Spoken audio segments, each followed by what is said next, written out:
All right, so what I'm going to do is I'm going to actually grab the video content and I'm going to show you guys.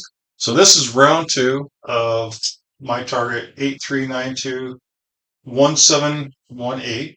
This is a group view. I have a large group of wonderful people who are going to take a little gander at it. I'm going to try to send them the live content here. And we are all going to go for a ride. Get shareable link. Cool. Go to Discord. Go to Discord. Okay, so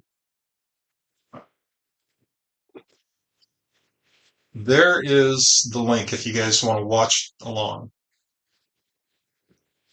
So from this point on, everything looks good. Somebody go ahead and say something. I want to make sure we got audio on your side. Testing 1 2 3 1 2 3. Yeah, I can hear you. Awesome. We are good to go on the recording too. All right. Get rid of that. So if you guys happen to see anything kind of wonky on the video, if you guys are watching the video, the deal is this is 83921718. I previewed it. Me and Cloud looked at it, and Matt looked at it, and I just remembered his name. But anyways, Space Base. Oh my god! So we all looked at it. It felt pretty good. It felt pretty safe.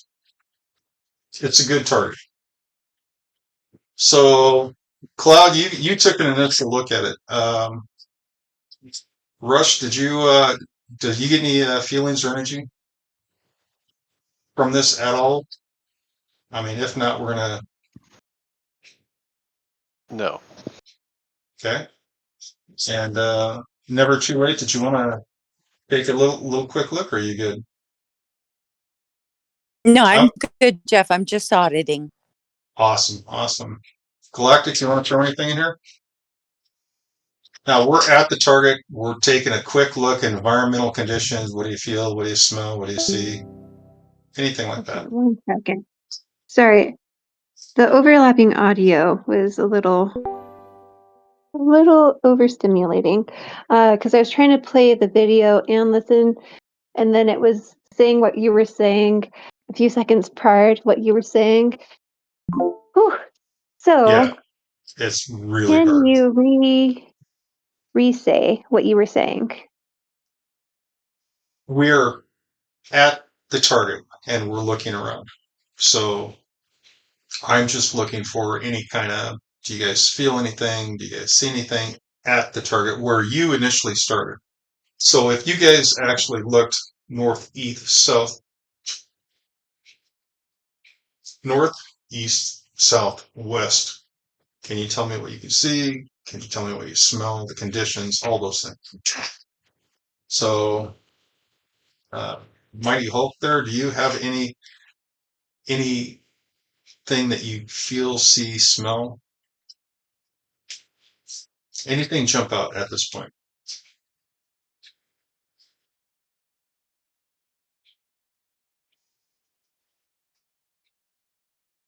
We got somebody new too, Electrosmog. I don't know who that is.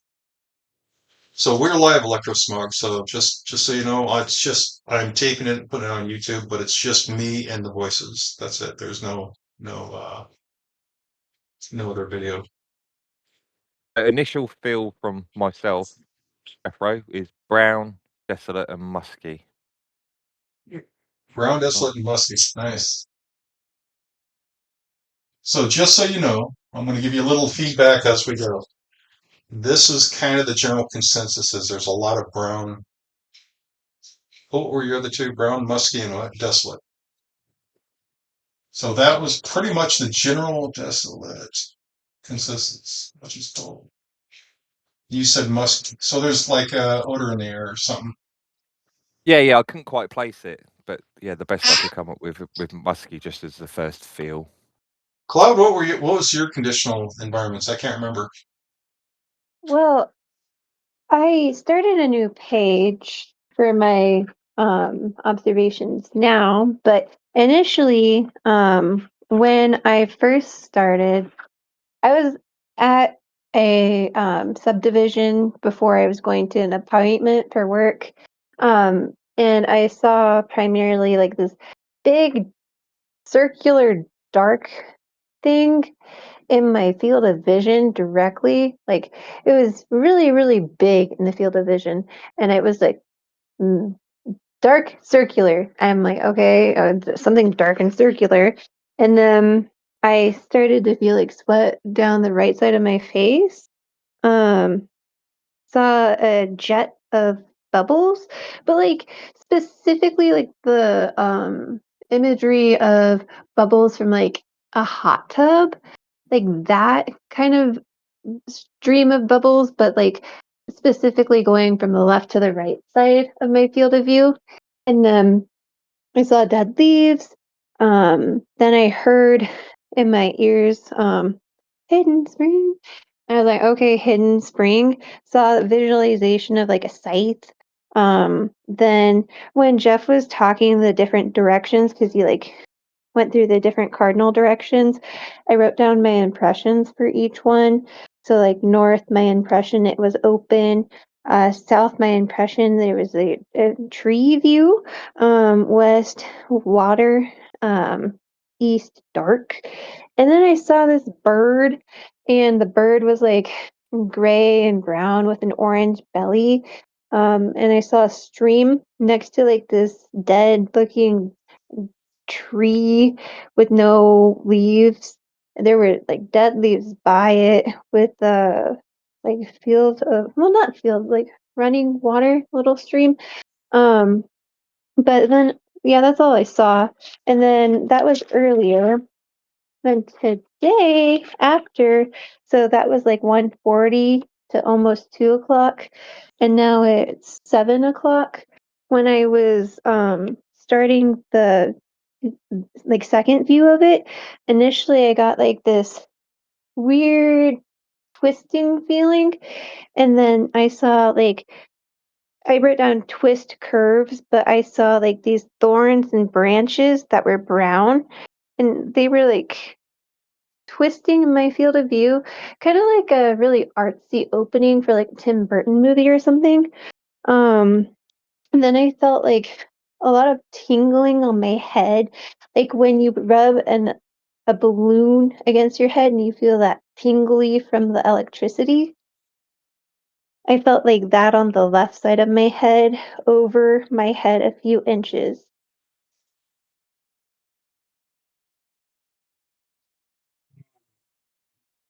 Ben, do you so at this target, do you get this any of the sensations at all of the electric sensations or the feeling of possibly energy? I've not delved since Cloud started talking, but my first impressions was just the word cold. Okay, so you don't have this electric shock thing going on, right? No, no. Okay. But you get cold. So you've got the environmental conditions. You're not picking up on the tingling feeling. One of the interesting Yeah. aspects of this initial look. So when we get there, I can't remember who it was, but somebody said they also felt like a tingling. That it was Space Case. Space Case could feel the tingling. He's very attuned to the electrical side of life. So when he looks at a wormhole, he's going to see the electrical aspect of the wormhole rather than seeing the wormhole. When I look at a wormhole, I see the physical aspects rather than seeing the electrical. So he sees things differently. Cloud can feel the tingling, and the tingling is very prevailing. I mean, it's like there's something there, and there's energy charged. It was Space described it as coming down in a particular path, which was really cool. So I'm of the consensus that there is actually an electrical charge there. There is an actual physical charge. This is a very important point or site. As you were speaking there, Jeffro, I just done another ideogram just to see what I could pick Yeah. up, and it was pure environmental again. I couldn't No, that's okay. on this ideogram pick up any energy levels. It was just purely seemed to be environmental again that I was picking up, and it was cold and it was getting colder. Yeah. Yes, that That was seemed predominant from the environmental kind of feeling from what I just did, and it was just confirming, reaffirming itself from the. well. From that. According to our okay, so according to our guess at the location, because we were trying to guess where this is located at this time, if one of the guesses was right, and if it is where we guessed at, then yes, it would be getting colder, much colder, and the light would be going down, and in fact, the light would be Yeah, I'm going glad. I'm glad you said that, but because I put cold and dark on cold and my dark. just under the ideogram. Yeah, Nice, and nice. as I was going through the ideogram, it was literally getting colder and darker. Right, Um, right. So yeah, I'll that's try and concentrate on some energies. See if I can pick anything up at all. no. I wouldn't worry about it. Wait till we get more. If it comes to you, it comes to you. If it doesn't, because the whole thing about this is we're currently standing in a particular spot. Let's move to the next spot. Let's Cloud saw a rounded thing. I want Cloud to take us over as a group to this rounded thing. I want her to stand where she can get a good view of this rounded thing and look at it and tell me what she sees and tell me what she feels. Cloud, take it away. I have no idea what I'm doing. Okay, so what we're going to do as a group is we're literally going to walk over to you. We're going to actually all grab your shoulders and you walk toward this rounded thing. And then all you have to do is imagine in your mind this target, the rounded aspect, put yourself in front of it. So put yourself in front of the rounded aspect and tell me what you see. And then bring us with you. You will be the anchor. We're gonna anchor up on you. Which Well, means initially, I go saw ahead. like this weird gray circular like orb looking thing that had like these weird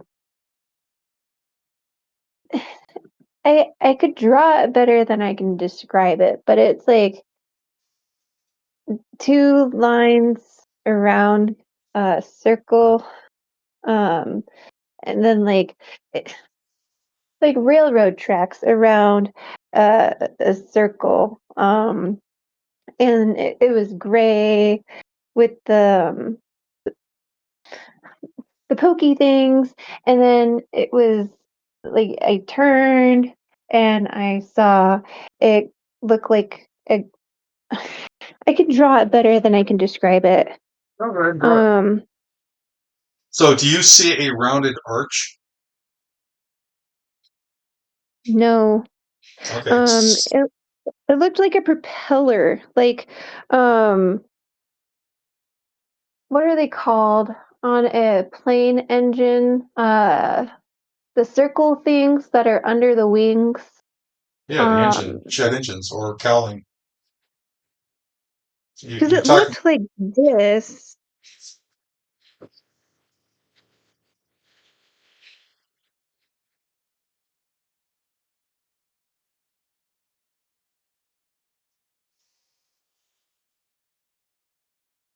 Like that. Okay. Nice. I guess kind of like a kiwi inside. Like the ring of a kiwi. That thing. But Okay, wait. So wait, okay, hold on. Wow, you went all out on that one. Okay. Wow. I'm gonna draw this kiwi of yours. Hold on. I gotta draw the kiwi. Okay. You're at the kiwi. And I'm gonna label this as a kiwi. Okay? I want you to look up, down, left, right, and behind you. So where the kiwi's at, look up. Look to the side. Are you still outside tell me what you feel. Tell me how it feels where you're at standing in front of this object. Or better yet, take a minute Just to and write it jump down. in, Jeffro, as Cloud was talking, I was just doing an ideogram and trying not to be too influenced by what she was saying. But the way that this come through to me was like a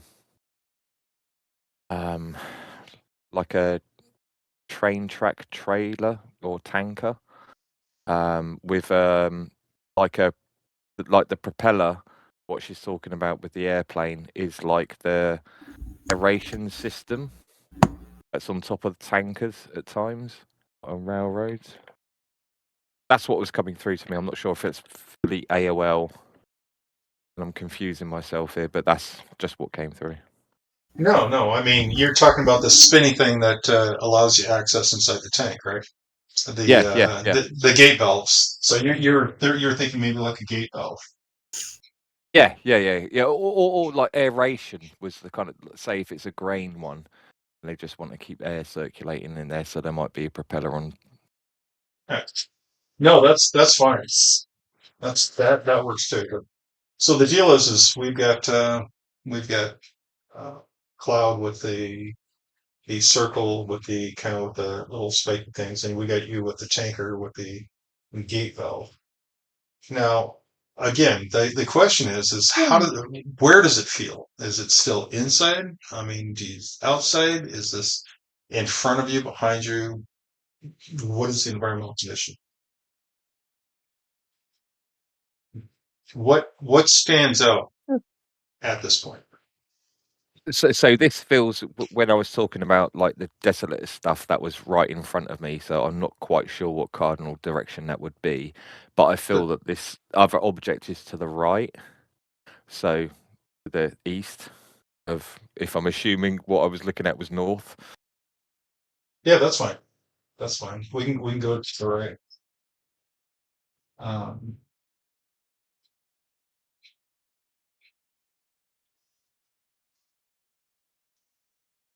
One of the things that I mean, I kind of picked up on, and a couple of the other viewers, was there seemed to be some kind of structure off one direction. Yeah, So so I kind of feel to the right of me or the east, that, so when you say structure, to me, when I use the word desolate to begin with, it kind of feels like a junkyard. It doesn't feel like an active railway going through there. It actually feels like junk. Like, it's, where they crush vehicles and things like that. It just, yeah, there could be scrap metal there. I mean, we didn't pick up yeah, on the chunk. yeah. We picked up on kind of like a little just basic structure. Now, on Yeah, that, and assuming there would be kind of like a basic structure there, like a mini office, like in like what we call over a terrapin, or just. well, I was kind of wondering if it was like maybe an abandoned like mining setup. That was my thought. It's possible mining setup. So maybe this area has an abandoned mine in it. Interesting. Yeah, because mines do have quite large junkyards normally for their spare parts. They never chuck anything away. They always keep stuff on hand. So I wonder if it's kind of that, where they just put their old trummels and things like that. Well, the deal with this is hey, thank you, Copilot. I just got your message. He was saying my words are very small on my videos. Have to adjust it. The feel for me was like an abandoned mine. So if it is, even if it's just even abandoned housing or whatever this is, there's still going to be scrap and crap out there. My question is how relevant is this to the target? Because I really do feel like it's like a mine or near a mine, or maybe the mine's part of it. I don't know, but it's not the target. The mine is, or the buildings and the junk is not the target, but they are definitely part of this whole scenario. There's something there more than what meets the Yeah. eye. Yeah. So So on that note, do you feel any other things that we need to look at right there? yeah. So just going, I kind of squiggled an ideogram. I'm trying to do that every time you kind of speak, just to get a feel of a shape. So you're kind of saying that, and like getting my first instincts of this colder and getting colder and this desolate kind of thing, and this possibility of like junk and abandoned mine kind of scenario. It's it's like, and like you said, like this whole thing of, is that, I think the target's a bit confused. Like the target might be like the abandoned mine is like the end target, is the end goal, but the journey to it is feeling like the more important thing at the Yeah. moment. Like that's the hard part of it. The abandoned mine is the end target, but how the fuck do we get there is just the feeling I'm getting. Well, it gets better. It gets better. So the building and the abandoned mine, the junkyard, and all the scrap stuff. That's possible. If you guys look in the message, Electro Shock is sending stuff too. So there's a very nice picture of airplane engine with the Kiwi look. Yeah, and So again, that might be like what I was saying about the air yeah, filtration system. So that fits in with the mine kind of right. motif. Yep. Well, I was kind of well. Let me before I say too much on that. No, let me take you guys to where I'm at. So now I'm going to stand in front of where I want you to look at. So what we're going to look at is this target, but this aspect I want you to look at and feel this from my perspective. So if you could just reach over, grab my shoulder, and I will walk you over to where I want you to look at, and I want you to look, and I want you to tell me your first impression. So what is your first impression as I stand here looking?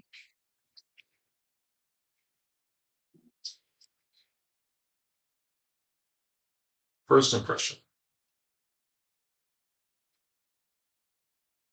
Right, I'm not going to lie, and this might be the drink, Jeffro, and just for all those people listening, potentially. So the first is more wacky as anything, and it might just be predisposition by what we've been talking about. But I got the idea of Star Wars, right, and in particular, like the kind of like the kind No, of I'm on this target.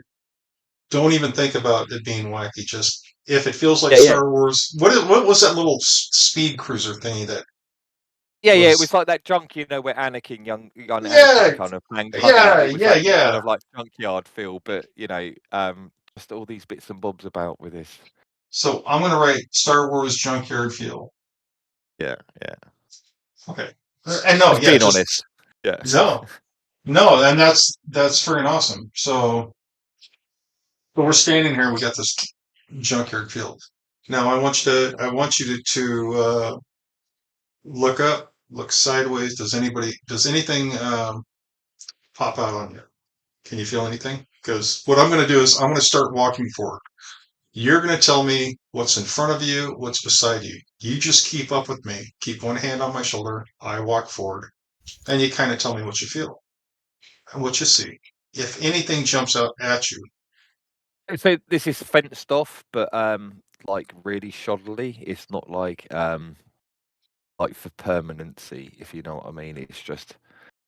It's a kind of enclosed area, but okay, so it we might have be pallets making up a fence or something like that. It's not like a proper fence, if you know what I mean. okay. Take a look at this enclosed area and kind of flesh that out. I want you to take a second and just kind of think about it. So on the ground, it's not like it's they've purposefully tried to make it a little bit more stable. So rather than it just being mud, I think there's a load of gravel mixed in with the mud, just to make it a bit more stable underfoot. You know, So- this is the best you can do with the environment that you're in, if you know what I mean. You can't take all the materials that you want there, so it's like makeshift. Thank you, man. Oh crap, man. Yeah, exactly. So the my thought on this is that there is the enclosed feeling. You're gonna take another look at that. So my thought on the what's on the ground, we'll take a look at that as we walk forward. So keep watching what's on the ground, watch to the side, and then try to look up. And then so we're gonna walk another, I don't know, 20 feet in front of us. So just what is this feeling? How does this what's the environment like? I'm feeling that things are a bit more firmer underfoot as I go deeper in. Does it feel like more of a solid surface, or is it still like Yeah. Okay.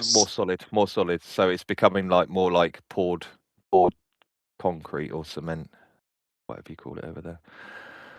All right. So But let's yeah, from this kind of gravelly, muddy kind of feel, things are getting more right. permanency as we get closer. Right. So we've now changed something. Something's changed to where we have a more of Yeah. a much different feel. All right. So how's the environment changed for you? I mean, how's Yeah, the I'm temperature? trying to look. Yeah, I'm trying to look at the sky, Jeffro, and it's just cliche. All I can see is like a blue sky, like a perfect, like really crisp. You know, when it's really crisp and cold, and you get that lovely blue sky, Okay. like with no clouds at all, just that perfect kind of blue. So now earlier you were saying it was kind of a dark, cold feeling. Now you're Yeah, saying it's yeah, a totally. blue, and now you're saying it's a blue sky. Yeah, Okay. different time of day. Like looking through at the woods, it just seemed dark, and I'm not sure if that was environmental or impression, like of how difficult it is to get there. That's the feeling I get now. Like looking back at the original ideogram and touching those points, it's like that was not so much environmental, the darkness. It was the treachery of the journey. The journey's dark. Well, is it possible? Is it possible that we're still inside and you're actually looking at lights? Ha. Does it feel warmer, less cold? Is the Oh, cold oh not? yeah. Where we've gone with this sturdier underfoot is much warmer, even though there's this crispness about the Yeah. sky, so to speak. Yeah, it's So, definitely warmer. It's not cold like the cold dark was giving me at the beginning. right. So while we're here, I will.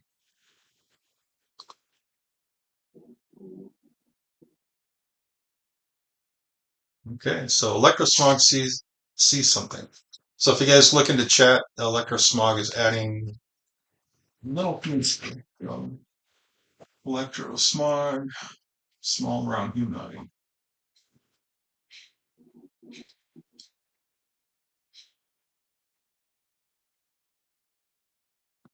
Humanoid.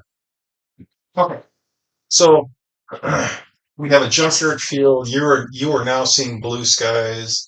We had an enclosed area. You had the crunchy underneath the foot, but we went 10 feet forward. Now you got the solid. But so the ground environment has changed.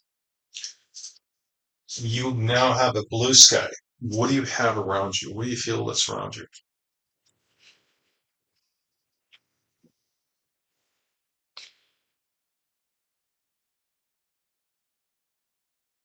Oh, nice.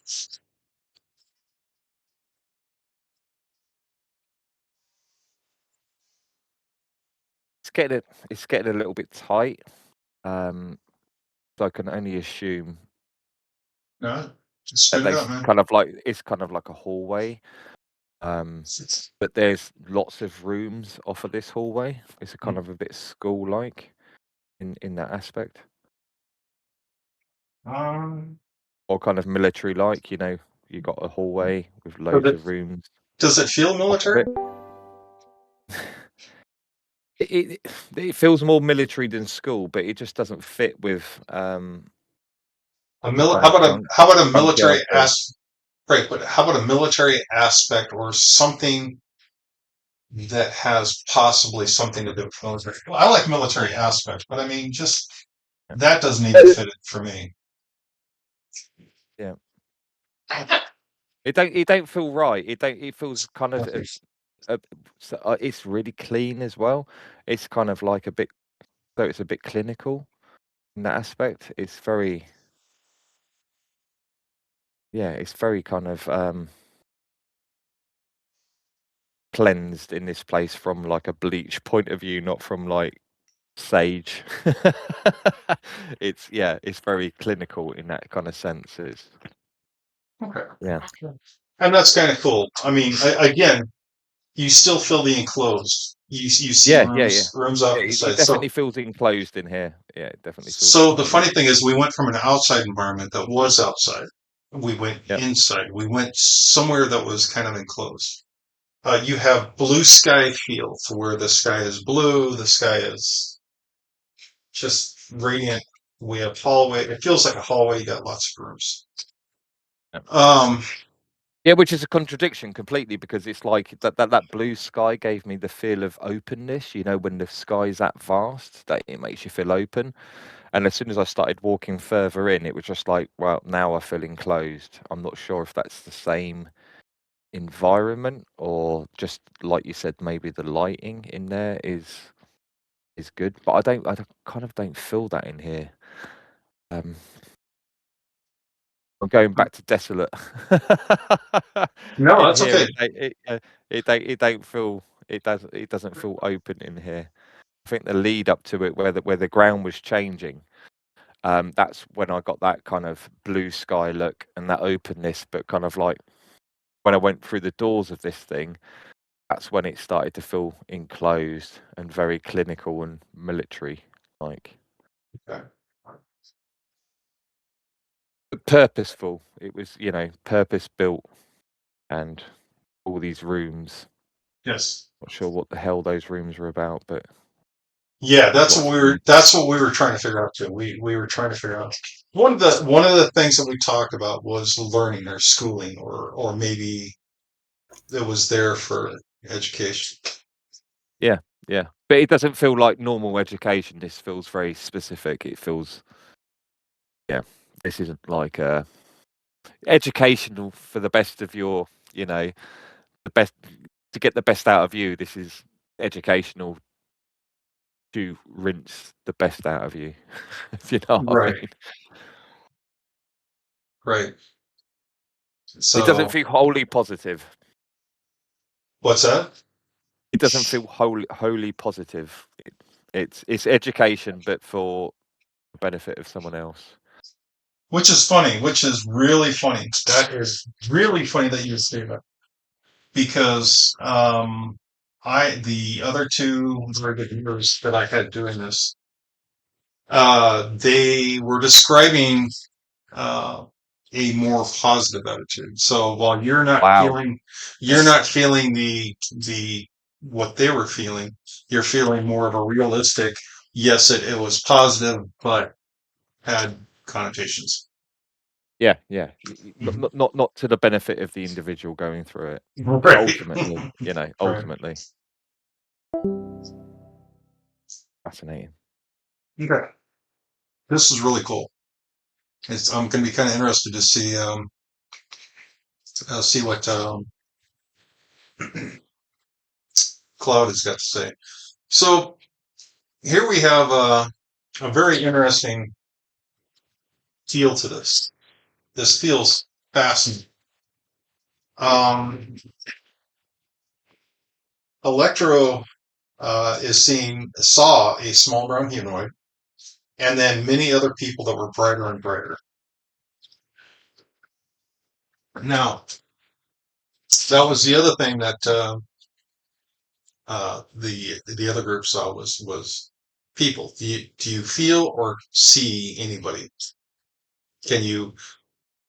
Does it feel like there's actually somebody there, or are they there in, I don't know, maybe like remote viewing?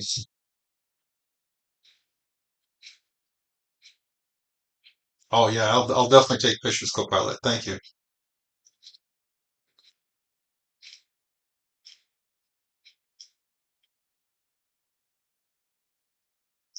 It's transient, Jeff. I'm getting people Right. occupying that place from time to time, and it's starting to feel like that junkyard thing's like a ruse. It's like to make it look unopposing and not important. So it feels like those things are placed there in order to disguise the importance of this place. And it feels like people go there from time to time for this training or manipulation is the word I think I'm more falling towards.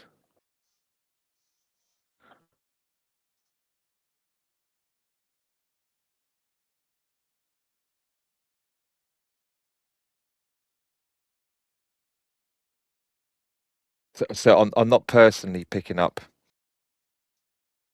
strong indications of something like non-human, like You don't, yeah, don't worry about yeah, not picking up non-human. yeah. Just kind of get a feel for, is there other people there? Is there somebody Yeah. coming or going? So this is where I come back to the military word. It feels like there are top brass there at times. But the top brass are kind of only there very occasionally, from a military kind of aspect. But so it's more frequent for like the trainers and trainees to be there. But the frequency would be like maybe once a quarter or something like that. You know, it's not like occupied like continuously. It's just as and when, and it feels like some sort of planned program, like like a university course or something like that. They only offer it like every quarter or every semester or something. It feels like a planned time that they would occupy it, but the top brass are there like probably once a year. It kind of feels like.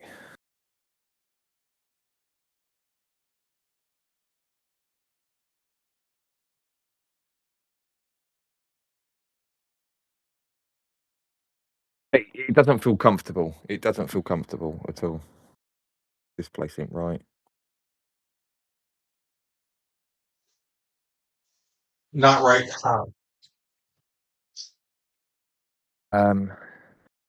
More from kind of like a spiritual point of view is what I'm kind of getting. So, although I kind of mentioned like military and clinical, yeah, it feels kind of like energy draining. Kind of like the word I would actually use, but I'm not sure if it's relevant. It's just like energy vampire. From that kind of classic term,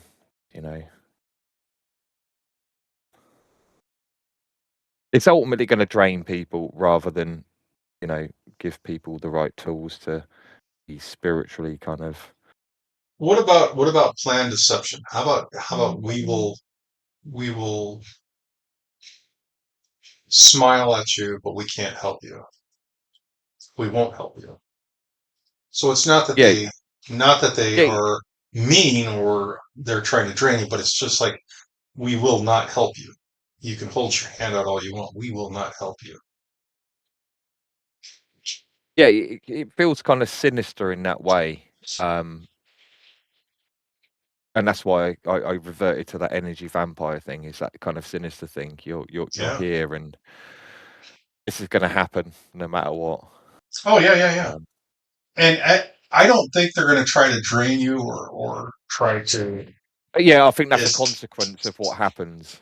You know, it's not them like, you know, physically being an energy vampire, but those people's energies are depleted because of what they process they're going through, whatever it is.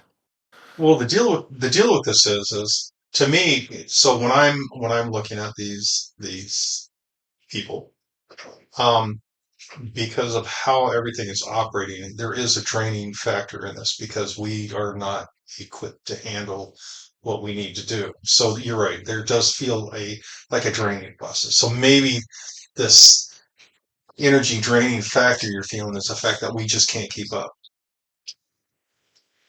Yeah, quite possibly, and like you said, it is just you can't train that into somebody. It's just a part of the process. It's just part of the course.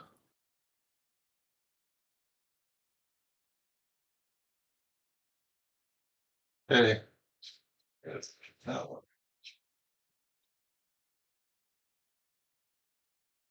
Okay, so it feels kind of like let's say, similar to a school. You have top brass that pops in occasionally, so there actually is activity there. We've kind of a junkyard field that's been set to hide or camouflage the activity. And we have, I think it was Cloud that said she saw what could almost be construed as a UFO, which is kind of cool. Now, let me tell you where we're at.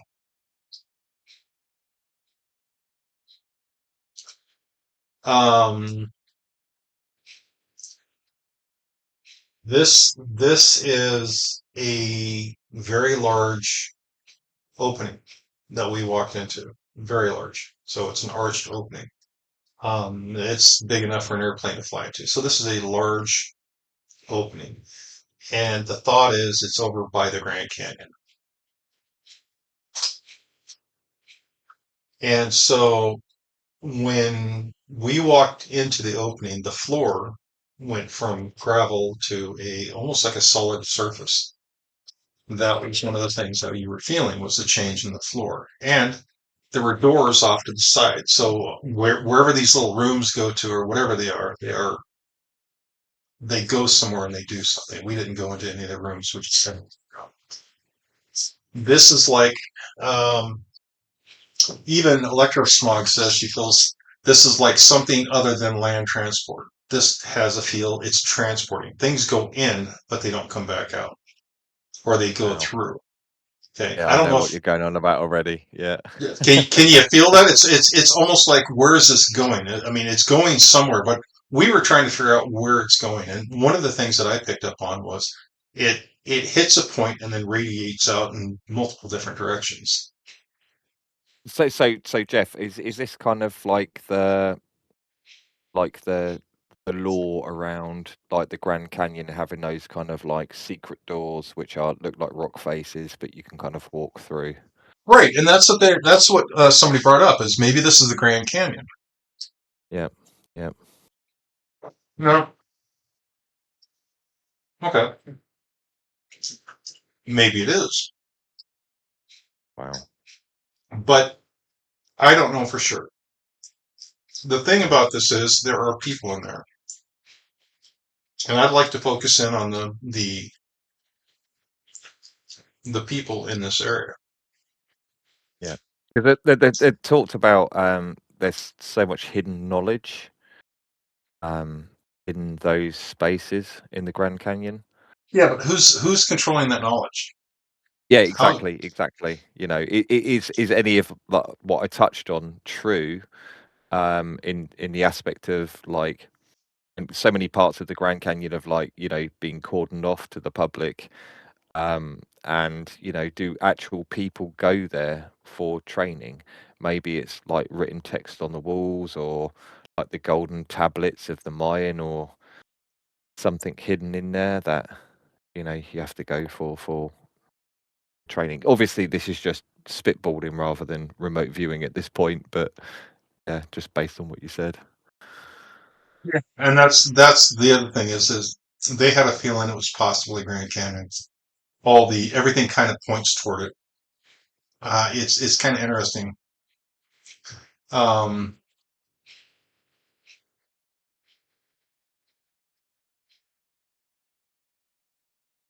I like that intuition. Yeah, that feeling of desolate at the beginning. Right. Safety. So it's like Grand hidden in Canyon. it's hidden in plain sight. Yeah. Whatever this is hidden in plain sight. So, but I don't know why I have such a cavernous, wide open feeling. It's like the roof is way the hell up there. Whatever this is, Yeah. it feels. I don't know if it's a made place where the original outside aspect of this is made, or if this is a natural cave. Yeah, so just taking Grand Canyon into it, it's just like, when I'm above it, like that's where I'd see this huge open sky and feel kind of like, Right. horizon to horizon kind of view. But going down into it, walking with you, holding your shoulder, it's like, now it feels enclosed all of a sudden. Yeah. Now, And that kind of gravelly feeling, and then getting firmer, kind of going into and seeing all these doors left and right. It's like all these hidden rooms that I couldn't quite work out. well, one of the things I was looking at is, to me, it felt like Mars. Yeah, but so the Marianas Trench on Mars is very similar to the Grand Canyon. Yeah, Exactly. And to me, I think this thing's connected to the trench. So I agree. whatever's in this cave allows you to go from the Grand Canyon to the Mariana Trench. It allows you to go to multiple places. The other place, I mean, I'm looking at this divergent path, and to me, it feels like it's going to a orbiting ship. It's going to the trench, going to the Jupiter. It's going to brown planet, maybe Tatooine. I don't know, some brown planet. Mars could be classed as a brown planet when you're on it. So the initial feeling I got just when we were spitballing was just going back to these kind of stories around, Mars and Earth having a war at some point, and I wonder if that, um, you know, if that was a thing, if it was like a high energy thing that was used. I wonder if like the Grand Canyon and the Marianas Trench are like kind of wormholed to each other, if you know what I mean. Like you can go from one to the other through like some sort of broken wormhole, because they just feel absolutely connected. And I agree with that. I just To the don't know how Marianas, to describe it. Yeah, to I the don't know how to Marianas describe Trench it. in the ocean. You mean? Oh, You mean it's sorry. No, I'm thinking. Oh, what am I thinking of? The actual, the gorge on Mars, whatever the it's gorge on called. Mars? Yeah. To me, that was Yeah, the first impression I got was the Marianas Trench on Mars. yeah. So Valles Marianus is what Valles it's called Marianas. on Mars. Yes, Yeah, yes. yeah. That was my first impression, So and which that was feels kind of like a wormhole connection to me. It feels like Mhm. some sort of like transportation, like you said. If I was going to entertain that, it will be the best way I could describe it was like a wormhole. Those two things are actually physically connected through time and Yeah. space. So you look at that propeller cowling picture that Cloudlook drew. Yeah, yeah, That looks like a Stargate. yeah. It's kind of twisting. It's twisting time. And The outside of the Stargate rolls with energy, and then you fly through it. yeah, So totally. I was gobsmacked when she drew that, because it's like it's one place to drop things off and take to other systems. Yeah. Yeah, it's certainly through the looking glass at this point.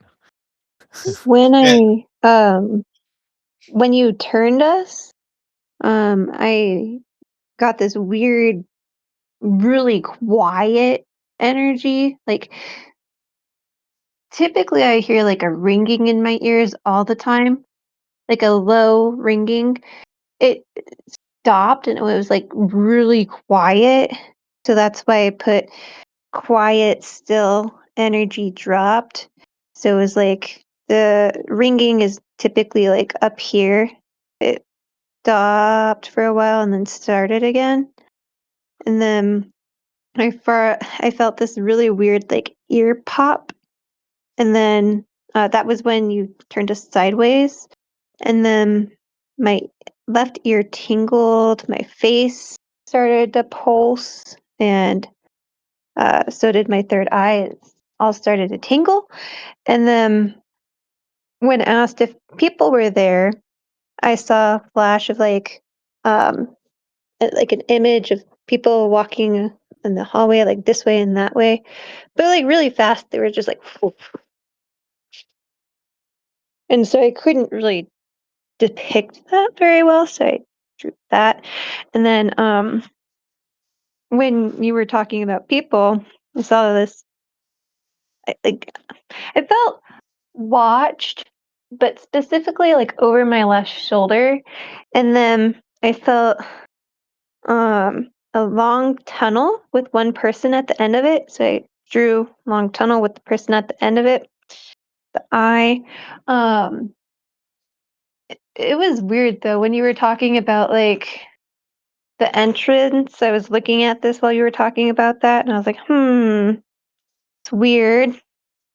Just to jump in whilst it's relevant, Cloud, please carry on after I say this. But I did, when I was trying to describe the kind of people within the facility, and being like people getting learned and teachers in there, and maybe the top brass every now and again.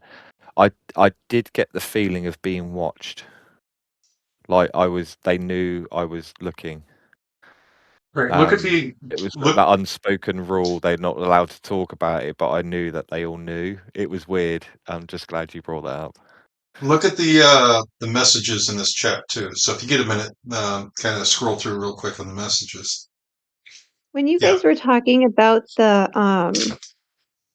junkyard thing, and before we moved, I felt like this weird like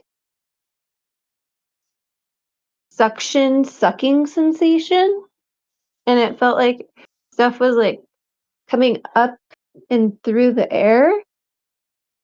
I'm not sure if that was like representing like trash getting thrown or like energy getting tossed out. I don't know.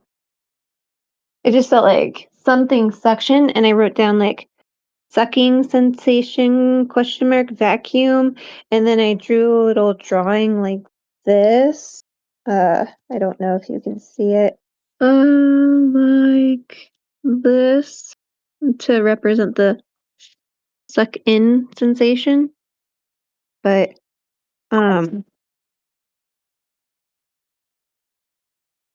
Well, that's kind of cool. See, the deal is that energy sensation, the energy change, the sound that you hear can all be related to what's happening right now. So there is a lot going on this target. This target has a very particular feel. You guys are catching a lot of the aspects that this target has that is just, it's an amazing target. I'm really glad this guy gave it to me. So I'm absolutely ecstatic you guys are doing so good.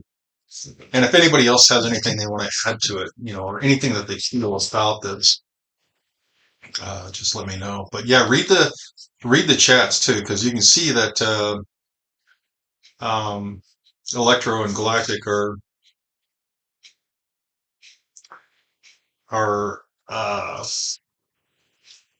they have aspects of this. I was just going to mention, I think it's funny. I drew these next to each other because they look like eyes, and then talking about being watched. Well, the deal with that is, so the other two viewers interacted with these beings,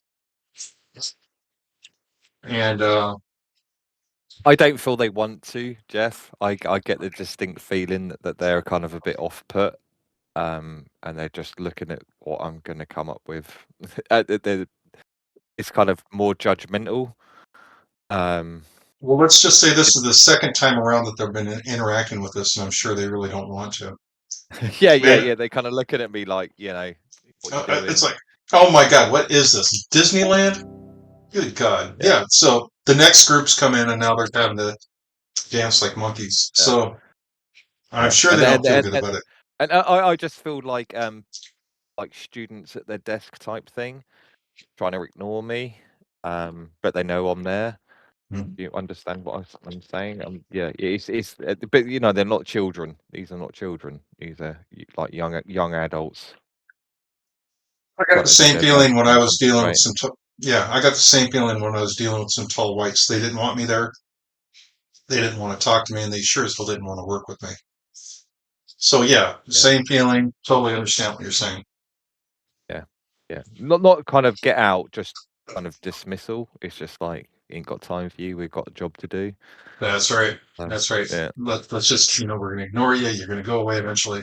yeah, exactly that. Okay, so When you guys were talking about the rooms earlier, I was thinking daycare when you were talking about that. But I was like, I don't know if I should mention that. I'll just be quiet and wait and listen.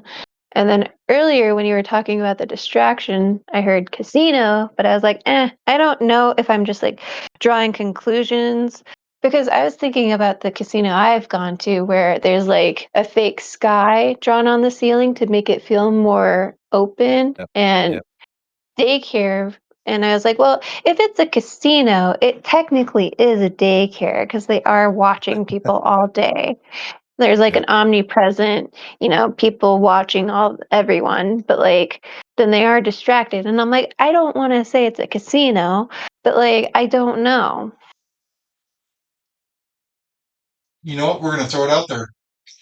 Like a fake environment. Like I was getting confused with that. You know, I put the analogy in for being at the top of the Grand Canyon and seeing the open sky, but being enclosed, but still seeing it.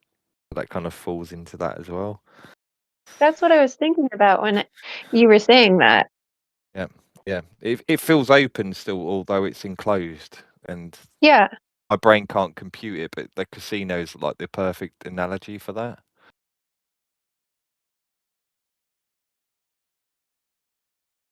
They had a fake blue sky at that one, and the lighting made it look like it was daytime all the time. That's what it So it feels was like. kind of So fucked up. I have these enclosed walls, but this really open sky. It's really bizarre. I can't explain it very well, but you've just nailed it. Yeah. And that's the feeling I got too, where it was the blue skies were like lights. It was brilliant, but it was fake. It was part of something. Yeah. It wasn't the But made sky. it feel really open, but made it feel just not just like lighting that makes you feel, the blue natural lighting that makes you feel kind of like you're in the open.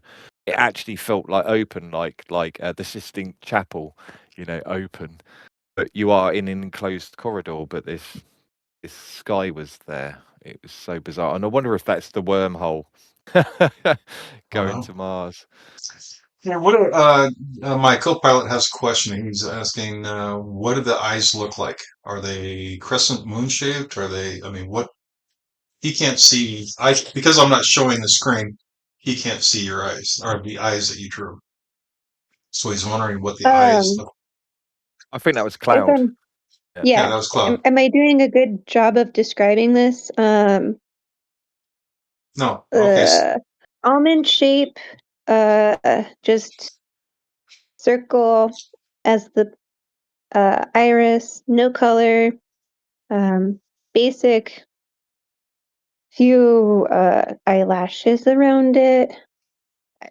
I don't know. I didn't get a color or anything. I just saw eyeball, drew eyeball. So yeah, because he's watching the video and he's listening into it. So his other question is gray. Are they gray? Are they great? Gray eyes. Are the eyes gray? I Because he's thinking well, possibly a tall white. when I saw the thing with the spikes on it earlier, it was a large gray like sphere thing, Mhm. but I'm gonna try to focus on the coordinates and see if I can pick anything up. So from an eye perspective, I'm getting like really large pupils, and very little kind of what do you call it around it. your cornea. Very little cornea kind of color, so it's hard to discern whether it's grey or not. It's like the pupils are so like dilated. You know, when you have those eye drops, when you go to the special opticians, and you kind of go really dilated. I think like the pupils are really big. More like it's very similar to what Cloud drew in like a normal style eye, but the pupils are like oversized. So the cornea is difficult to ascertain what color it is, whether it's grey or not, or grey green. It feels like that kind of like my wife's got those kind of cornea eyes where sometimes they're kind of like quite vibrant green, and other days they're kind of grey green. It feels very They similar change. to that. Yeah, Yeah, yeah, they exactly. change. Yeah, yeah. Yeah. So And that's the mood based. right. So the other question he has is he can't tell if it's imagination. Oh, it's not a question. He says he can't tell if it's imagination or not, or if he has this eye thing stuck in his head when he's Yeah. when he's No, trying to it's, do the it, view. And the yeah, eye thing is it hard. feels very very real, that eye thing around like large pupils, but the color is differential. It's not just one color. It Right. just feels very transitioning from grey to green to green. Right. But not like a lizard green, kind of like a dark green, like a evergreen green, if you know what I mean. So Electro is thinking about roads and paths, which are very linear, well-defined, predictable, because they're very predictable for them because they're very easily perceptible to them. Blue and green light in the center for more powerful presence. Maybe it's a luminal perception, but yeah. I tell you, he's doing for not understanding English. He's doing Yeah, he said all fantastic. right. Yeah, fair play. Keep it coming, Electro. Yeah, no kidding. And same with you, Copilot. You just keep asking those questions, man. I'll keep passing them on. Cloud is an experienced viewer, and you know the Hulkster here is also extremely experienced. So we have a lot of talent in this room, and so if you have any questions, man, just let them rip. Savant, if you got anything on this too, I mean the target is 83921718, and this is just if you have anything you want to throw in here, you're more than welcome to chime in. So my question on this whole target, okay, let me tell you what I know. So these are the details I know. This person contacted me, said, do I want to do a target? They're doing research. I said, sure, but let me do the target first. I thought this is a great target. I did the target. I gave them all the data. The data was large opening. There's a rounded portion to it. I walked inside. I'm not quite sure how tall it is. It seems very big. An airplane can fit in there. Outbuildings outside, and there's a humanoid. And to me, it felt feminine. It felt tall, skinny, not muscular, not aggressive. So I would say it would be a female. Um, there's a bunch of other different little aspects that I set onto this guy. I really try to get them to come to this Discord so we can actually talk to them to see what they know. So he sent back, I told him not to give me any details yet, but he sent back, I'm looking for measurements. I'd like to know how big this thing is. So when the first view, the thing came up with the Grand Canyon opening, I was kind of like, yeah, that could very well fit this criteria that has been set. What's the diameter opening of this thing in the Grand Canyon?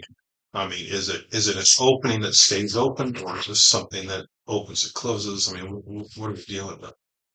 Being set near an old abandoned mine is also very convenient, because if it's an old abandoned mine on the Grand Canyon, which there are, that would be very convenient cover. So So now you're all caught up with what I know.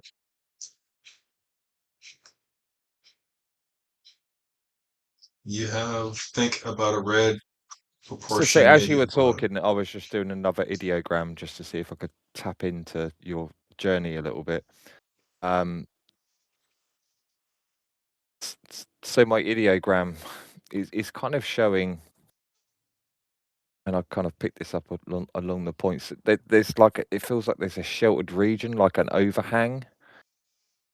If we're talking about the Grand Canyon, it's the overhang. It seems important to me about location of Well, to me, it maybe felt the like, entrance. yeah, to me, it felt like if this opening or whatever is actually below, it's almost like it's below the landscape. So you can literally walk Yeah, into it, but you're going below. You don't have yeah, to yeah, tunnel down. exactly. Yeah, yeah, Yeah. yeah, yeah. Yeah, So and that it's rather than like sheer canyon sides. There's a portion where it feels like the canyon's coming over, like there's a massive overhang, and that's like symbolic of where this entrance is. Is the only word I've got, entrance, at the moment for that. It's just like that feels like the beginning. That's the yeah. beginning. Right. That's where the transition where it goes from gravel to whatever Yeah, this hard exactly, surface is. Yeah. exactly. Yeah, yeah. It's a weird feeling because when we walked in there, it didn't seem like it was huge, but it went somewhere, and that aspect of going into this cave-like structure, this rounded structure, but not going down, kind of confused me. It took a while to figure out that it was like below the surface already, and you had the stuff up top.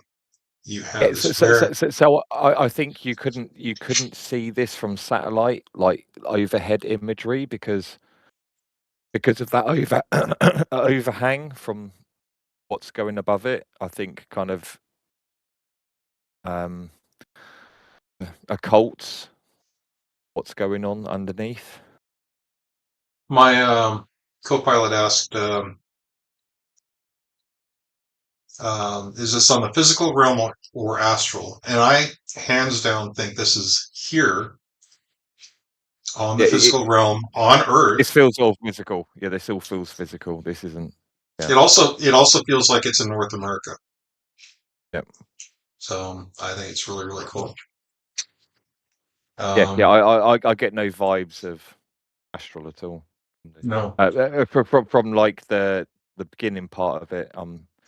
Like when we start talking about maybe the travel aspect, to where we think maybe spitballing on Mars. That's where it probably gets into the astral. Just from the pure travel aspect of it, but obviously that's not remote viewing at that point. It's just more intuition It's more guessing. of how Yeah. that how that might work. So that's what your guy might be picking up on, guy or gal. One of the things Galactus says, energy protected waypoints, and I've got to agree. This is not a final destination place where you go here for any reason. This is like a transition point. This is not a stopping place where there's going to be a lot of people. This is a thoroughfare Yeah, it's a and gateway. a gateway. Yeah, Yeah, and yeah, totally. It feels like you get prepared kind of for the journey. It's like I feel that if you would just go, it wouldn't fare well. So I think this is what that energy depleting kind of training is preparing you for. Is this journey? Like I said at the very beginning, this feels like it's the journey is the important thing.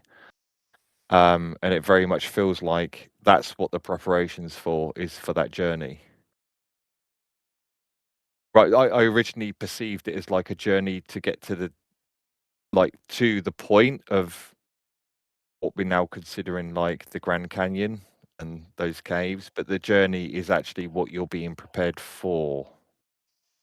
And that's what the energy depletion part is about, is just getting ready to be able to take that journey proper. But like you said, it's not like any, although it depletes your energy doing the training, it's ultimately to toughen you up to go on the journey. Right, because for whatever reason you have to have. I mean, could it be like where they implant the information? I mean, schooling, old-fashioned schooling of learning by rote is non-existent. Now we're looking at information loaded or downloaded. So maybe the downloading process is highly intensive and physically draining. Yeah, I that's what mean, it feels like. That's what it yeah. feels like, and it's prepping you for that arduous journey. Because if you just went to try and do it without that training, I think it would be disastrous. Yeah, Galactic agrees with it. So the funny thing is so what I'm looking at is I'm looking at these people that will sit you down. You come in, you travel to this place, you come in, you sit down, you don't lay back, you recline back, and they flood you with all the information you need to get to and deal with what's on the other side. And then you're sent off from there. Then you go from there to wherever this other side is. And it does have a military feel to it. That's not just scientists and explorers. You have people with military aspects going through. Yeah, this has been taken advantage of and hidden. This is something that is, yeah, the military have taken control of completely. This isn't open to the public, and No. quite rightly so by the feel of it, because of the dangers involved with not being prepared. But yeah, I think So that preparedness is taken from, like, I think this is something ancient.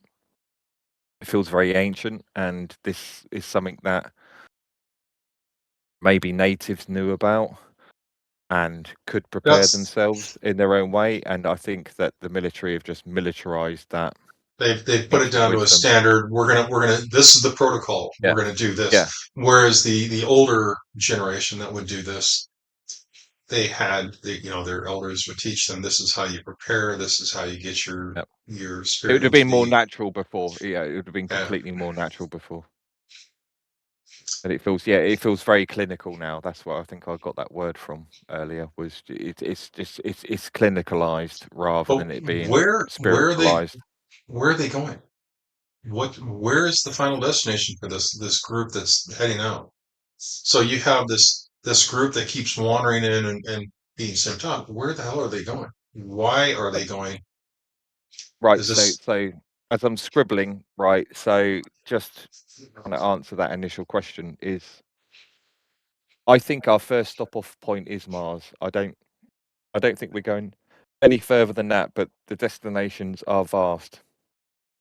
I don't think it's limited at all to where it's like the kindergarten. I think that's what Galactic was. Cloud was picking up on earlier. This kind of kindergarten thing, and I Yeah. think that's in relation to the fact that, like, Mars is our kindergarten. we're taking baby steps there. Exactly, and our destination is much farther and wider. It's getting, to coin someone here, it's getting galactic. Yeah, the doors. That's why there's many doors in this place, because we can go anywhere. Literally can go anywhere, but we've only got like one door open to us at this point, and that's where everyone's getting schooled. It feels very Stargate-y. This feels very. Well, Yeah. the one Stargate that I dropped in on was I don't know who was running it. It had a very uncomfortable feel. So the Stargate I looked at was not run by this group. It was run by another group. So they had Okay. the same technology, similar technology, but very different feel. It doesn't. It feels like what we're honing in on is one of many places on the Earth where this can be done, or where this technology exists, and it's not ours. This is not our technology. This is. Well, that's what I'm wondering. Is this technology that we do have but don't share? Yeah, I think we've found it. This I think the ancients were using it as well, but in a more natural sense. And I think they went further than we can now. I think they were. I get a feeling from this that yeah, they were able to travel further. That their minds were more open, Yeah. and Well, it I do just know. feels we're kind of restricting ourselves now. But it feels like there's many places on the earth where this technology exists. But I don't even think we invented this. This don't feel terrestrial at all. Right. It has an open feel. The individuals that are part of this know that we are unprepared to deal with what's there. Yeah. And Um, essentially, these are like training wheels, like Yeah. training wheels, kind of for the rest of it. And if you don't approach this right, you're in trouble. I Right keep now, getting that. I keep getting that feeling of like, you need to respect this kind right, of right. technology. You Well, can't it's just walk it's into it. right. I think this technology is like warp drive. Warp drive is an awesome thought where we have a spaceship, we put it in outer space, and then we go warp drive. Well, what Yeah, happens when you go warp drive into a sun, right? yeah, exactly. Right, That's how Han Solo done the Kessler run in 2.6 parsecs or whatever. right, Not let the computer calculate whether we're going to go into a sun or not. It was just like, got to get away from the baddies quick. right. But yeah, We're gonna go twice the speed of light. Any dust particle or even atom that gets in our way, I mean, we are yeah, a blip on the radar. We are gone. yeah, So yeah, I mean, this is technology that we have got to think twice about, and then when we do use it, we have to yeah, respect it. it feels like that journey is not straightforward. It feels like one aspect like kind of instantaneous. But like on the other aspect, it kind of feels like the astral journey. That there is an astral kind of, but rather than it just being your like psychic body, like we would traditionally think being Right. astral, it's like it's the actual journey feels like your astral and physical body kind of separate during that journey. But And you've got to be able to put your self back together at the end, and that's the I important part of the journey. right, and I think that would be the key is if you can't survive the disconnect reconnect, Yeah, you have to know how to reconnect after the journey. So when you yeah, go through, it literally tears you apart and puts you back together. And if you don't put yourself back together, then sayonara, game over. yeah. That's what the training feels like. It's about is being able Right. to deal with that trauma of separation and kind of merging back together. You've got to be able to do that, otherwise you're dead. Basically, it's just game over. Yeah. So Copilot is asking, is information downloaded into a person done by DNA manipulation? Um, and he has a feeling that this information can be stored in the DNA. So basically, once you learn it, it's literally imprinted. And this would explain why kids, have the RV skill. And the RV skill is passed down from child to child. And the other thing he says is, I think faster than light travel would be something in a higher plane, somewhat or somehow. Yeah, I know. Yeah, right. So from the DNA aspect of that, yeah, right. So DNA storage is like the biggest storage medium that we kind of know of. Right. The longest storage medium. It's like, yeah, we can put stuff in crystals and things like that, but they degrade over time. But if you've got a self-replicating thing like a human or Right. a plant or something like that, the DNA is like millions of years old. You can encode information in that for so long. And we survived a huge meteor strike, and the DNA encoding is still there. From like the faster than light stuff, yeah. Um, it feels so the faster than light stuff. totally exists on the astral plane, and this is where I'm on about like this technology seems like it's like a merging of the two things. Like the astral, you have to separate from your physical and astral body in order to take your, because you can astral travel to anywhere in the universe just from your astral self pretty much instantaneously, but in order for your physical body to follow, it's like they have to be separated in order for that to happen, and that's this arduous journey that I keep picking up on. And the ability to put yourself back together, because your astral body will probably travel faster than your physical body through this medium, whatever it is, this wormhole. And you've got to be able to like pause your astral self to allow your physical self to catch up. It doesn't actually feel that much of a time difference between the two, as what physics would kind of tell you is that your physical body would be, light years slower, but it doesn't feel that. It feels like, maybe like a few seconds behind your kind of astral body, but you've got to learn to be able to merge them again at the other end in order for this travel to be actually doable. Can you imagine you would be physically disconnected from your body? You'd be astral projected out of your body, and then when it snaps back, you have to learn how to grab your Yep. body. And so it's basically exactly. they'd have to teach you how to. It'd be like parachuting. You're going to parachute out of your body, but you have to be able to And land back in. it's not like unlike traditional astral traveling where you're lying in your bed and you've astral traveled from it.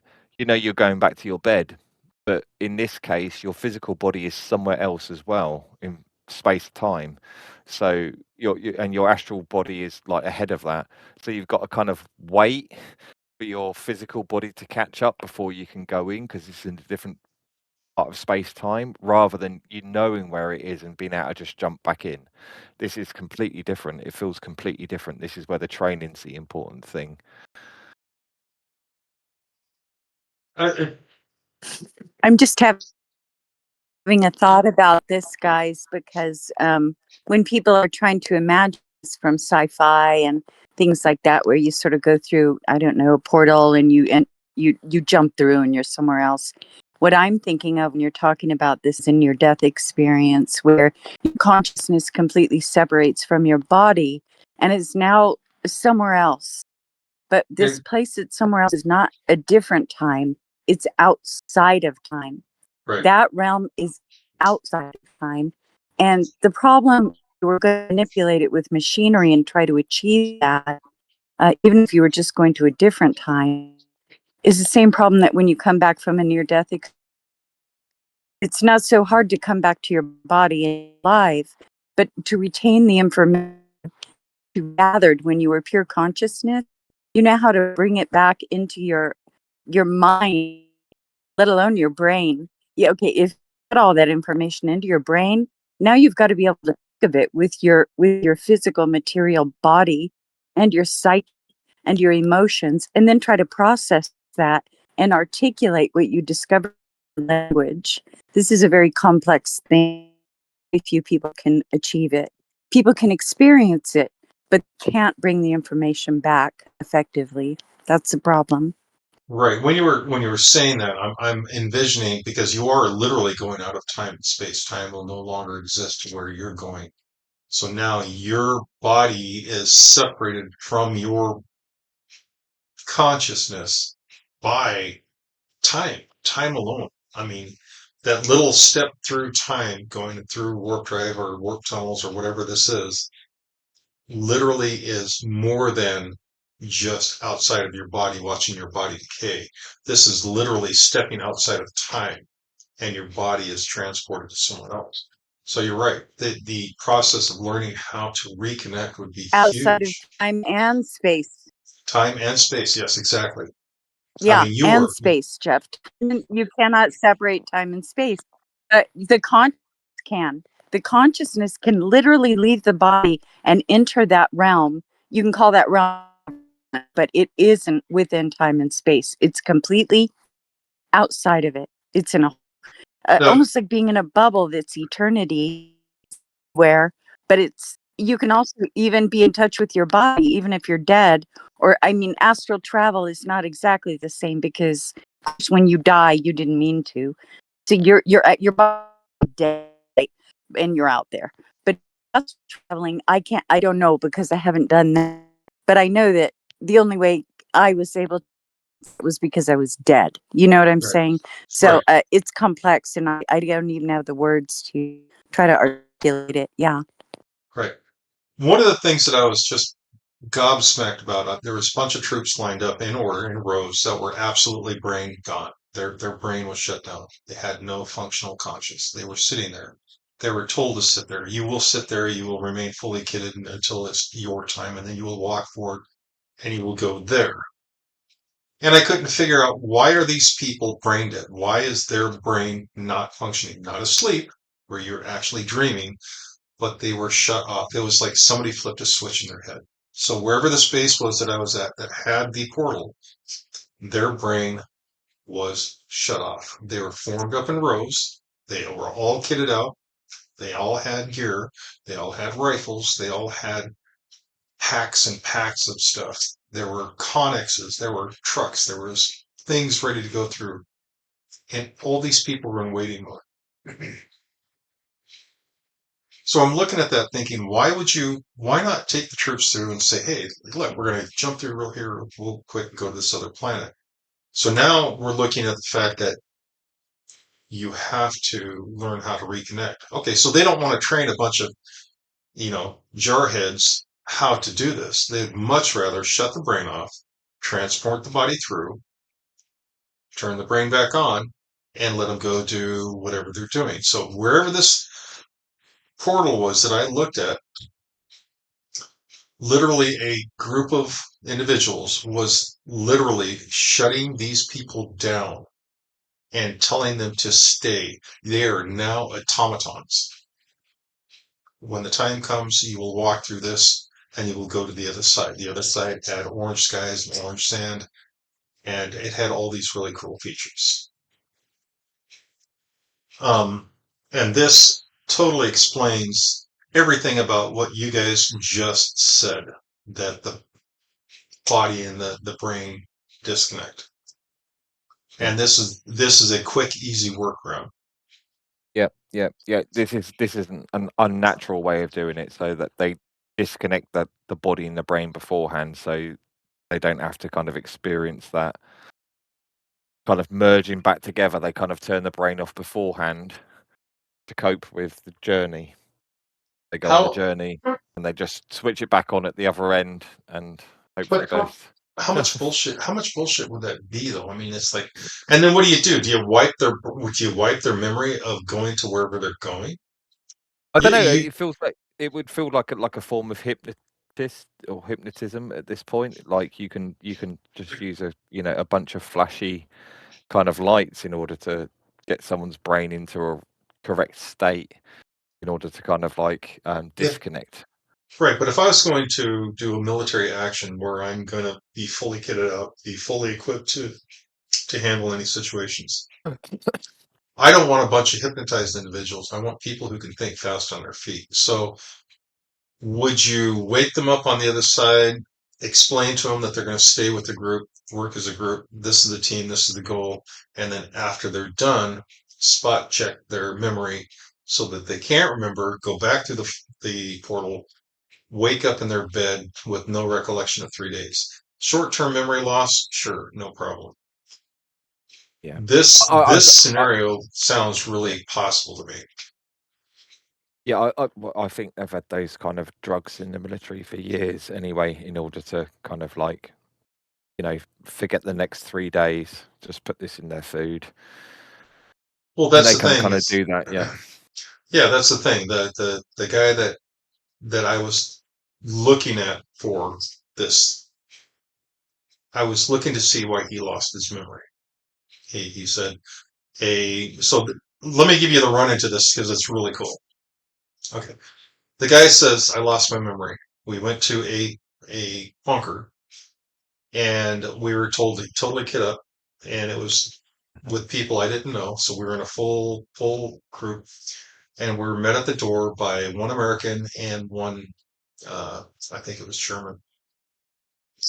Fully kitted. The American had casual clothes on. He had kind of a little bit of a tummy, and he's your standard American. He takes us inside the doors and then down a set of stairs, and that's all he remembered. 3 days later, he wakes up back in his bed. He asked me, Right. he said, "What happened?" Right. So this is my second page, Jeff, of like just jotting stuff down from the target. This is my first page when we was talking a while ago, and I've got down here as an AOL bunker. It does have a bunker feel, doesn't it? Hey, take Yeah, a picture. totally. Yeah, take a picture of that and send it to me, or put it on the voice chat. Yeah, So it does okay. have a bunker feel, but it doesn't have the hostility or anger that the one that I was at. That one had a lot more hostility. Yeah, And this felt like a so I wrote down bunker, but just to tell you what I felt, that felt very much like you know, billionaire kind of bunker. You know, it was a safe space in case all goes wrong. yeah, That well, type of bunker, most rather bunkers than are like going a to be, World War II bunker. You know, rather than like that kind of yeah, and most bunkers are going lost to thing. become like Yeah. millionaire It, bunker when the shit is yeah, down. it was self-sustaining. It was like, yeah, you could live down here. My co-pilot has, okay, I think faster than light travel would be something in a higher plane, not a feeling, just an idea. When we learn stuff, part of our DNA that contains it, maybe not something physical, maybe astral DNA. Is your physical body even following, or is it that your astral rebuilds your physical? I got the feeling that the physical body goes through. I have the feeling that our physical Yeah, being, it's just totally. I agree. slower. It's just slower than the Yeah, conscious, which exactly. goes through Yeah. first. Yeah, So that's what I was trying to differentiate between like the astral yeah, travel part and this actual kind of worm right. holy thing is like the spirit can get there much faster, but the physical body takes a little bit longer to kind of get through. So the astral body, as like Never Too Late mentioned, is like outside of space time, so you can instantly be there, but the physical body will actually take time to go through. And I think that recombination is the confusing thing, I is think that's because your that. now physical body is relocated. Your physical body is really relocated from where you last left space time in your astral body. Yeah. So you've got to learn to kind of recombine in a different location, which I think is the mind fuck of it all. Excuse my language. One of the things that Copilot was asking us, Yeah, I mean, we only have science fiction.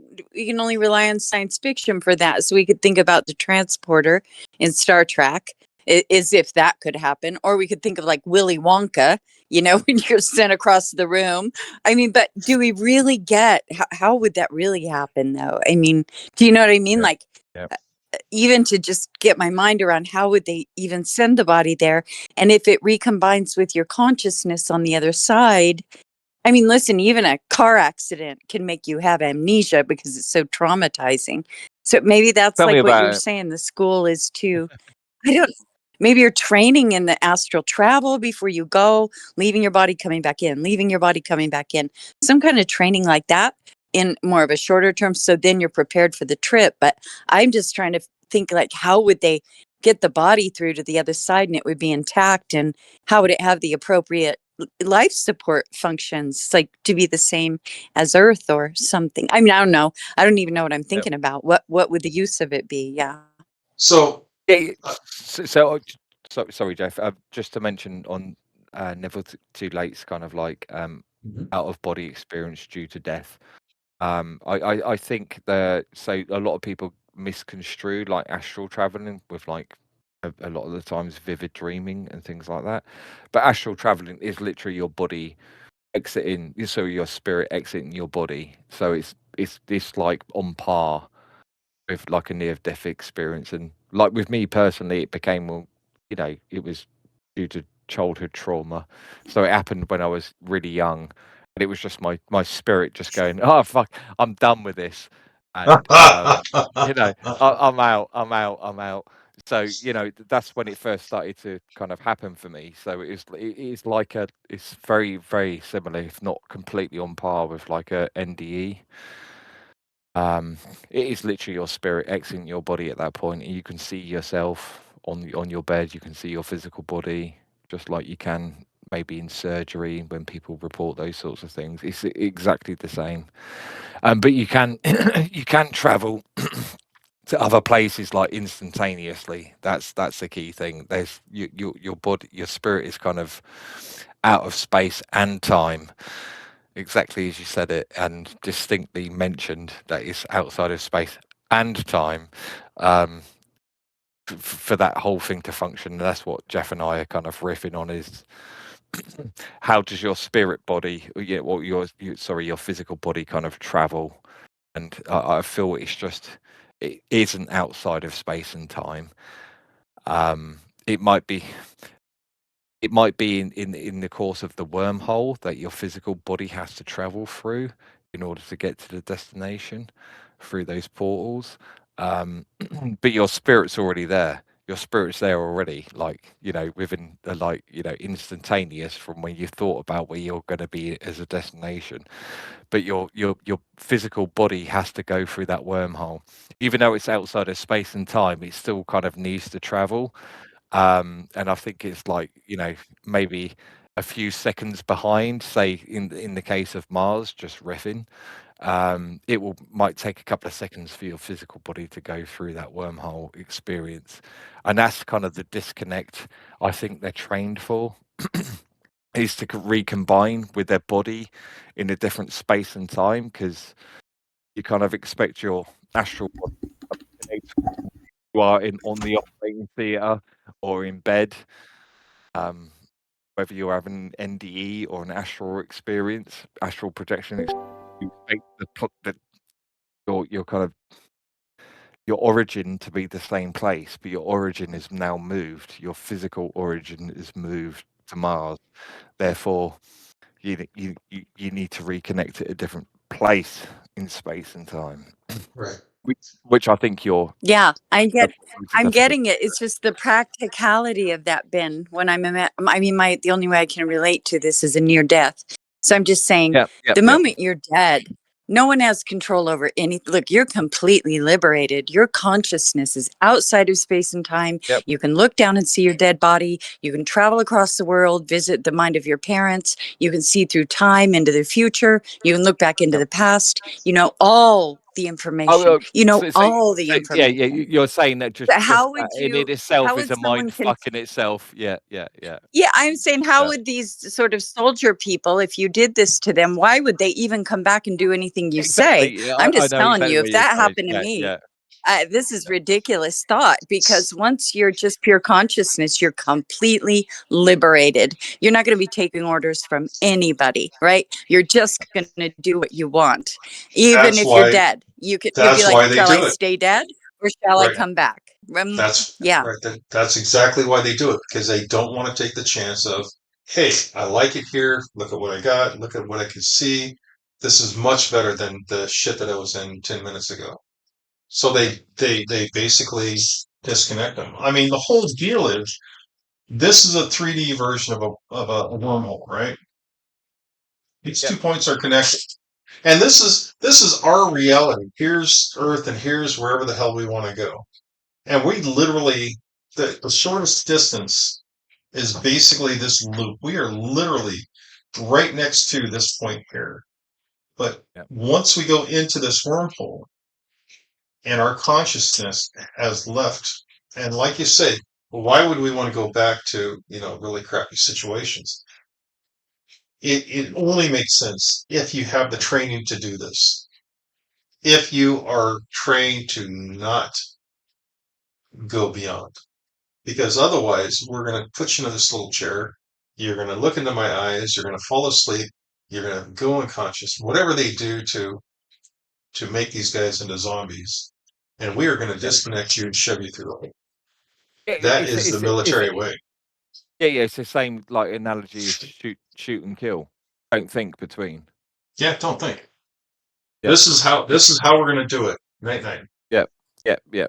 You just go in and do Yeah, it, it and just, you guys, it's hard for me to explain to you that I'm trying to say the idea of your brain and your mind and your body and this material world, your whole life experience. Once you're dead and your consciousness has gone on, you're completely liberated from all of it. It's not like somebody's going to take power over your consciousness. Like these ideas where people are like, oh, they have a consciousness machine and they're going to suck you into it. Listen, if you've been there, you realize you're just completely, you're out of reach of anything. You're back. You're one with source. Nothing's going to touch you there. You're back. You're home. You're at one with the entire universe. Yet you are still yourself. There's not some military guy who's going to convince you that was back where your body is with your mind and brain. You're not going to obey that. I mean, it's ludicrous to me that people would even think that's how it works. It No, can't possibly work like that. No way. what we're I what, know exactly what you're saying, and I do agree with you. But like, if you're like, say, brought up in that, you've been handpicked to go to this place. That's why I said at the beginning, these aren't like just normal students. These are the people they've picked out. They've handpicked there are to people be able who can to go handle through it. this. Yeah. Yeah. I'm not so convinced they can handle it. They can handle it. Plus they fall into this other criteria of like being those type of people who wouldn't try and break the mold. Never too late. I know exactly what you're saying about this. Once you've experienced it, why the fuck would you start listening? But these people are so conditioned, and they wouldn't choose people who are that conditioned, who wasn't that conditioned, sorry, in order to go through this process. It's like, yeah, you might experience this, but just shut the fuck up. Heads That's down. correct. Heads Yeah, down and they'll get it scan done. you first and go Yeah. through your systems beforehand. If you're Right. not able to do it, then they'll have to put you elsewhere. Yeah, That's Or how put it is. if or it was me and you, never too late, we wouldn't fall into the criteria as acceptable, because we would go off with that galactic flow and go, well, fuck you. I don't care how much brass you're wearing. I've seen the bigger picture. But they're not looking for those people. and see, that's the thing is I would stand in front of the portal and I would dive through happily. And I would come back to my body, because what I have, I know that there's more on the other side, and I'll get there soon enough. I mean, I'm old, and I will get there soon enough. But for Yeah, now, that's I am what- connected. Yeah. Yeah. So for me, because I don't have that desire to step beyond, or there's not much that can encourage me to step beyond, I'd actually be a pretty good candidate, because I'm not. I mean, I know what's coming. And like you say, once you step over, there is no limits. And I know Yeah. this. Once you've seen it, it's just like your whole worldview breaks, and it's just like, It does. And I I think know, that yeah. could be what the training is as to how to help you handle this information overload. It would be just a or massive control dump. you. That's the part I got through the school, and this is why I said Or spiritual control you. vampire. Yeah, it was Yeah. spiritual vampire stuff was like all to do with that. It's like, this is not natural. Like the ancients done this naturally. This is more of a spiritual journey for them. But if it feels like the modern day kind of approach to it is very controlled and spiritual vampire. Like you're not allowed to see that galactic view that Never Too Late's talking about. It's just like, eyes down, weapons armed, is exactly as you said, Jeff. These people are kitted out. These people aren't there. That's exactly the view I got as well. These people in this training, they were kitted out. Just at least in their camo. In the training dens. Right. And it was just like, yeah, right. I didn't see any arms like you did, but it was just they were in their camo. They were clearly military people, and they were just getting schooled on how to go on this Yeah. journey. Well, the ones that I saw that were fully kitted out, that were actually not there, they were standing there, but they were not there. Those people are in a completely different area. It has nothing to do with this charter. We are talking Oh, okay. Okay. two separate groups of the military. So we're one of them. The one that we're looking at now is controlled by a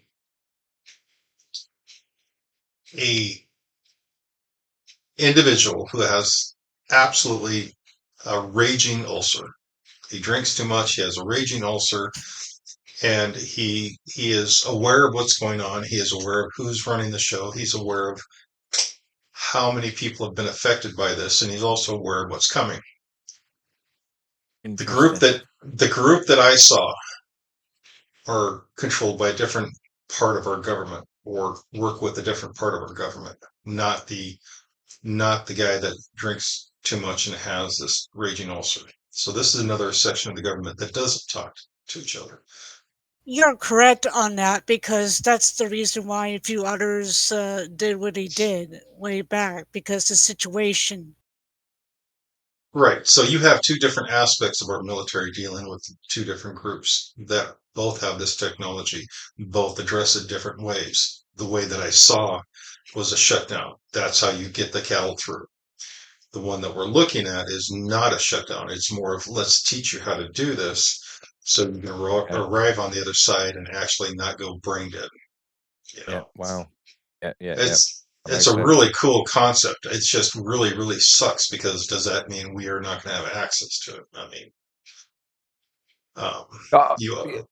well, you know, like I picked up on the kind of like ancient way of like being more kind of connected with yourself and the universe is the way you can do it more naturally, rather than this kind of like forced kind of way. Although both require teaching, I feel it's not like something you should just walk into and go, "Oh, I'm ready." It feels like there's some sort of mentor that needs to be there, Right. regardless of the approach. You know, and that's what I was kind of wondering if you could work with the mentor and then have the mentor go with you, or if there's a group of people that have been trained who go with an individual so that they can all work together as a group to stay together to get through this. You know what I mean? So I don't feel that. I know what you mean. I don't get that impression. I think it's very individual. I know that's just what I got. That's just what I got. And that could be too, because I don't feel this. You know how we're having a group remote view where we're all looking at the same thing. I don't feel this closeness or Yeah, totally. This is very individual. It was like, you know, and I think people, it's like a do or die thing. It really is. It feels like a do or die thing. Whether you're ready or not, I just think people are shoved through this process. They're taught it, and it's that. I think that's where the spiritual vampire thing comes into it again. Where it's just like, right, we've given you all the training we can. Now it's up to you, and then like kick them through the portal type thing. And it's like jumping out of a plane. You know, here you pull this cord here, and if you survive when you get down, we're gonna do it again. Yay! Yeah. Like a bird out of the nest. Like a bird out of the nest. It's just like kick them out. If they fly, they fly. If they don't, they don't. Oh That's my what god! It feels really. It feels sinister. It does feel sinister. Well, it's funny because on the other end of the portal, you're going to have the body remover. You know, 2/3 of the people make it. 1/3 is picked up and processed. I mean, what are you going to do? That's correct. They go into the medical bay with body removal, and things end up from there and past vets. That's how they're there at the station. They scan and see you all correctly. If you're not functioning, you're going to medical bay. Right. Because I mean, that's what you have to do. I mean, it's like you are no longer there. There's not much we can do. If you come back, great. But chances are we're going to keep you there for a while, and then after that, we're going to recycle you, which is okay. So Galactic, do you know about this process and how it works? It sounds like you do. I do. I remember it. And so when you're on the other side and you make it through, let's say they're doing these portal experiments with humans, and let's say they do get through on the other side. Okay, now you're on the other side. Now what do you do? Basically, you do what your training you had to go to do, and you have other people guide you where you need to do what? Go. Like where? Depends on certain areas, certain planets, certain areas you go where you're trained for. But to I'm do stuck what? in the medical procedure side, so I don't get to travel that so often. I mean, I'm just trying to play out the scenario. Okay, so let's say it even works. People are now on the other side. Okay, now what do they do? If they're What are they there suited, for? mostly for data collecting, grabbing certain materials, taking the materials one point another, or going to training to other sectors where they need to do their few years into one part. I cannot explain everything fully open because my hire will not allow it. Okay, so you can't articulate any of the actual things that these people that made it on the other side, even one little thing that they will do there? It's the security reasons. Never tool. It's the way the protection certain stuff. So do you want to know what I Well, see? like, do they eat? Do they drink? Are They they do an eat and do army that drink. shoot people? Or they're just there to like gather gold and bring it back to Earth or something like that? Would you But think? there are those who do Resources? the military, will do the shooting, take out certain things, or they're just there for their training. And some of them go to a certain part of Sector A to B, where they need to go. And there's like different kind of food is different. It's not like if you see every day here on Earth. It's more solar based and nutritional kind of packets you'll be ingesting. Plus, if you And do so travel certain do they spots, like you sort of will go have to the fat. people eat that stuff here first so their body is that I mean like if you pull a plant out of the ground where it lives in Hawaii and you take it to the top of a mountain, that plant will die, right? If you take Yeah. a human and you bring them up to 25,000 feet elevation, they will die. This is just on Earth. So I mean, you're going to shoot somebody to Mars and give them weird food, and they're on a weird planet with different They start you gravity off the and basics everything. first. They But test your why? genetics first, then they go through the steps in your training, and they prep you before you teleport to other parts of the sector. You could be on Mars, you could Okay, be you have, like, elsewhere. special genetics. Okay, so it's in your DNA that makes you be able to survive it or something like that. What about? Okay, Yes, okay, I that's the way you can say if your like code is down, if your genetics imprint is stabilized, if you're able to. If you're not, we cannot allow you to get through. In the case we retrieve your body and we have to recycle you.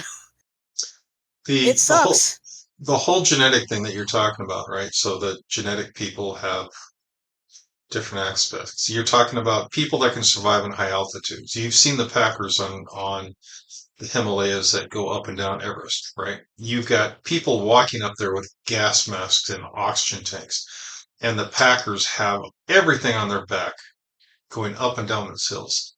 These people are genetically designed for high altitudes and they thrive and they have different blood, they have aspects that make them more easily handled. If we go to Mars, we will have to have technology that keeps us alive. We will have to have Yeah, that's things pretty that much how it works. It's works just like anywhere. me, I'm stuck in the medical kind of side. I don't get to venture out all the time. I'm usually be as a guardian or the medical way. I do retrievals. That's simple it is. The whole deal with going to another military base or another planet is you have to take whatever technology it is to keep the body alive. And it's not hard. There's God knows how many billions of planets with an actual atmosphere, with actual, correct pressures and stuff. The Goldilocks zone is huge. The amount of stars in one galaxy, is enormous that have actual atmosphere that we can survive in. Yeah, you'll take your tech with you. Like, will just be given where you need to go to certain stuff. If you go into Mars, that's like a harsher climate there. Right. It used Mars to be a is great city, but not anymore. Mars had its atmosphere stripped off due to a direct hit from the Yeah, sun. Yeah, so one something. point. Yeah, so at some point it actually had oceans, it had atmosphere, it had a sea, and it got wiped out. Yeah, well, most of the people are living in underground cities, the special caverns. There's a couple mining crew there, but they don't Oh, talk. like how we do. They talk to telepathically. Their tone's a little bit different. They don't have the vocal cords like an average human would. But that's the thing is we can go to Mars and set up a base on Mars just by taking steps. We can go to the You moon. can, but there's a lot of things over there. You gotta realize that certain creatures are different, can kill you. Is there an RV session? Let's start. Hold on, who's this? This is who just wrote that message? That sketchy. Join us. There you go. So yeah, So I you mean, joined to look at our basically lunar transporters, ground stations. That's one of them. if this is real, what we're looking at to where we're looking at a portal going It somewhere. is, Will. My deal is when I follow out the different paths, one of them goes to an orbiting ship, one of them goes to Mars, one of them goes to one of the moons of Jupiter. A human can't do very well on Jupiter because of the radiation. Anywhere near Jupiter has a lot of radiation. So wherever we go there has to be accommodations for how weak and fragile we are. Yeah, correct in a way. That's one of the big hubs. Unfortunately, there's It others is. that are used for other places, but it's interlinking in certain like key code, certain signals of vibrations within the planets. Your Right, vibration exactly. has to match like that. If it doesn't, you're not going to be able to get through. Period. My whole question on this thing is, okay, so we have a portal. We have a really cool thing to look at. This portal and this cool thing to look at is set up, and we are going through it actively. We have what feels like maybe possibly the military aspect of this, which is great. My whole deal with this is, um, if we have this in our military, why can't they release it to the public? Is this so damning or this so incredibly out there that the public can't handle the fact that we can They can't. transfer from They point A to can't point B? handle the fact. That's one part of it. Other part is the technology base. A lot of people are not ready, the mindset to able to be exposed to this. This has been very ancient, long time. It's been around. Right, right. Well, inquiring minds want to know. I mean, like I would actually, if I knew a location where I can go find this cave and I can go find this place, I would be there tomorrow. Yeah. So I just it, taking into well, account like what actually, Neverthelate and Galactic have been talking about, like from a perspective of like just trying to stick on like what I try to remote view around like our limitations of where we can go. I think Yes. Mars is our kind of like kindergarten, and that's where we're kind of learning. And like I can't say that this is real or not. Neverthelate, it's just kind of like remote viewing and spitballing. It feels very much like Cold War mentality when it comes to this. They have to be that way. They have to. But it's not as open as like maybe the ancients looked at this stuff. Maybe they could go further. I'm not sure at this point. It doesn't feel like it, but I think they had early access to Mars. But feeling about it, it's just like I think we're at the same stepping stone. And we can kind of maybe go further if we get out this kind of Cold War mentality. So never too late to try at my best to answer your question. Like stick around. You know what's the means to the ends? It's around that Cold War mentality. It's getting the upper Yeah, hand that's on our correct. enemy. That is It's correct, basically. You got that. That's how it is. It's like that to other systems throughout. It's not like kind of money can you transfer. Materials, like gold, silver, or certainly kind of credit wise, is one thing than another. It's a whole yeah, different atmosphere. it's funny yeah. because gold is actually pretty worthless. I mean, I don't know if you guys realize this, but gold has very little. It has material functions such as semiconductors and technology. Yeah, But other yeah. than that, if you go out in the universe, if I had the ability to pilot a spacecraft out into the local area between Mars, Jupiter, and Earth, I could find millions of pounds of gold. Oh, you So- can Yeah, find yeah. a whole lot, but the thing is, the craft has to be connected with you. You intertwine with the craft. You can control it. But what I'm It's- saying craft is the material out living there has no organism. meaning. Well, what we Yeah, need as yeah. people is we need to have the technology, we need to have sustainment, and we need to have the basics at our disposal as we go out to these different places. So we actually have to set up bases to do this, and the bases allow us to do training and Well, there's a lot of bases to needs. a lot of systems. Right. There's a lot. There's Well- some ones that are like working with good for humanity. There are those that are kind of negative and want to right. And And- that's what I found too, is the fact that there's a lot of different kinds of bases with a lot of different types of beings that all have the same thing. They have to have the basics in order to go from base to base. Now they all don't have this technology. So I think not some all of of them, them. right, I think some of them do the old school passing through, dropping off people on the way to colonize different planets.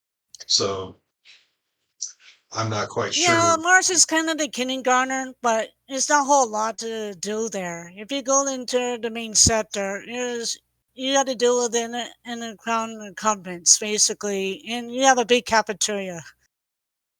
The funny Yeah, thing about I feel like it's like the that is a kindergarten for a purpose. I can't see us Yeah, modern basics times trainees that get- go there first, basically. Can you It's a way imagine? to toughen them up a little bit. Yeah, but yeah, can- it's more like to kind of vet them for like how like Cold War mentality you still are, because I don't think we're allowed out of that playing pen until like we've got over that kind of like, when I'm here to fuck over the Russians and the Russians are over here to fuck us over. It's just like put us in a playground together, see how we get on, and then maybe we can go to the next stepping stone. And that could be it, is we're being restrained to a very small locality because you really don't want the Yeah. infection to spread. Yeah. We are a Yeah, very violent completely. race. That's what I feel. That's what I feel. From Yeah, the, we have like special things in certain areas, in certain sectors, kind of cleans you beforehand. Before you enter the one spot, it cleans your system. So you won't spread to other things. That's the like GB report system, and even kind of hub. Anywhere you transfer, it's always there. The technology, you could feel it like that. It's like a word of cleaning. It's like sanitation on a metaphor. That's always function, and even this day still. yeah. I'm not sure if we've been there, like self-galactic leave, that we've kind of onto different sectors. I feel we're kind of restricted. Obviously, I understand they stretch you because you're That's kind of drinking like that. They can sense and they see it. And unfortunately, other beings usually talk to communicate with me. That's why I stay kind of quiet. And I'm only able to allow certain things, but certain parts I cannot allow certain things through. Fortunately. It would be interesting to do a deep dive on something like this, but I would need so much more. I mean, at this point now, with everything that I've seen and done and worked with you guys doing, everything we have is AOL. Anytime, as long as no one nothing we doesn't can touch verify. anything in the sector, set things off, you're good to go for proper training. That's the message should be sent to you directly. Right, but my point is everything we have is just sheer imagination. Everything we have talked about from this point on is sheer imagination. Until I yeah. laid hands on this AOL, technology, exactly as you said. Yeah. But the thing is, it's a group AOL. We have looked at this as a group and seen very similar things. Yeah, we felt Yeah. our way through. We felt our way through. Yeah. That's where we are. Now, my question on all this would be is what would be the purpose of trying to deceive us? If it was a group of people that were trying to deceive us, why would they do that? If you want to look at it that way, it's like redirecting. Like I know, set but you up why? a different path. It's Why? like you push you along. But we're nobody. Why would they push us along? Why wouldn't they just leave us alone why not let us look at and be drawn toward this shiny thing? Um, he said, So my initial feeling on that, Jeff, is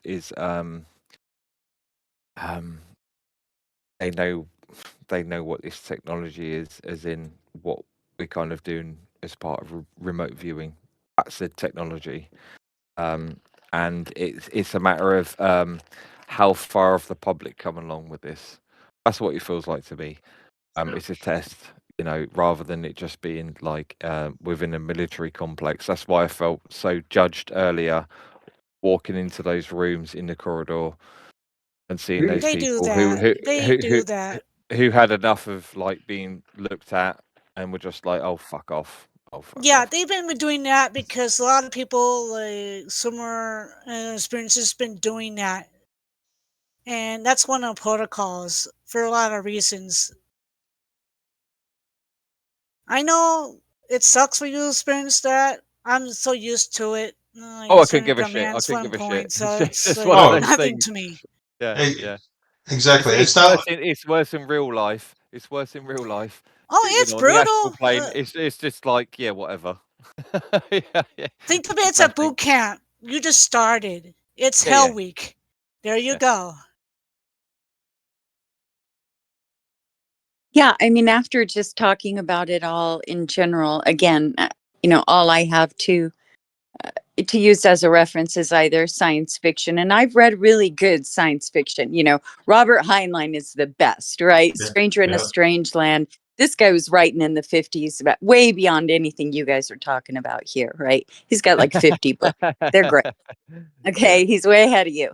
But what I'm saying is just the Put me down. complexity Never too about late. Don't put me getting down. yeah, no, I'm not trying to. I'm I just know, saying I you're know. talking about something as complex as the No, consciousness, no, right? it's Pure mental. It's mental. consciousness, Yeah, it's which mental. we can't even define right now in our conversation. We're talking about taking the consciousness away from the body, which I certainly can't define, but I know I've experienced that, and it's a rare experience. Yeah. Okay, if you Everybody want just to get know to about the drop dead me for consciousness never too 15 late. minutes. Yeah, in the body, you gotta look at ancient texts. Like, you gotta look for all the ancient ways that are kept hidden. If you find the Hall of Records, there you Galactic go. girl, you know me. I've been studying ancient texts for 40 years. So I'm with you on that. I'm talking about something else.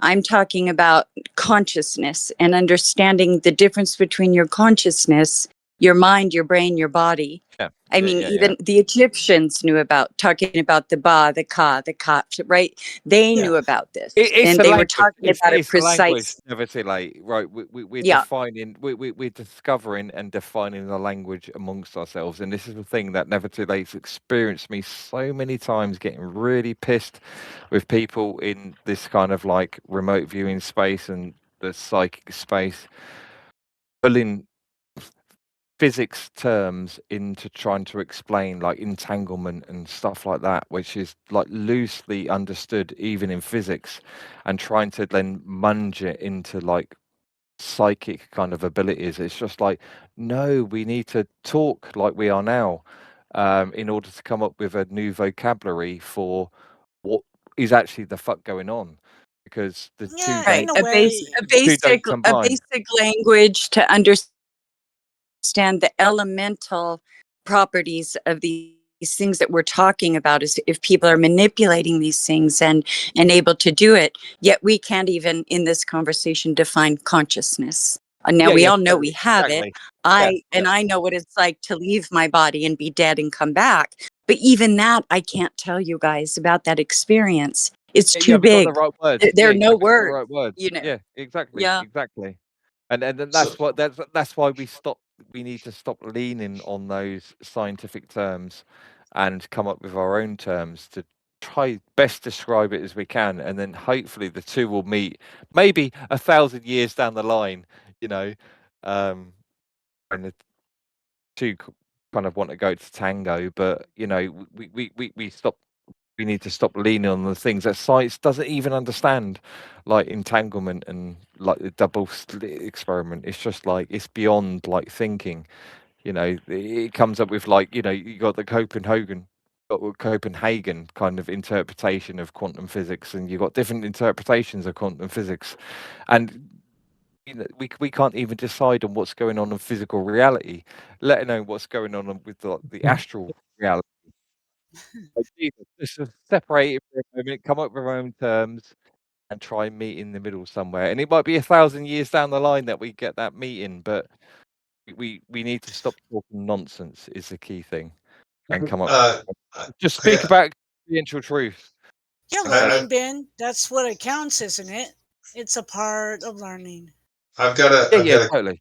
I've got a question here. So this question is from Copilot. He's asking, is consciousness the observer?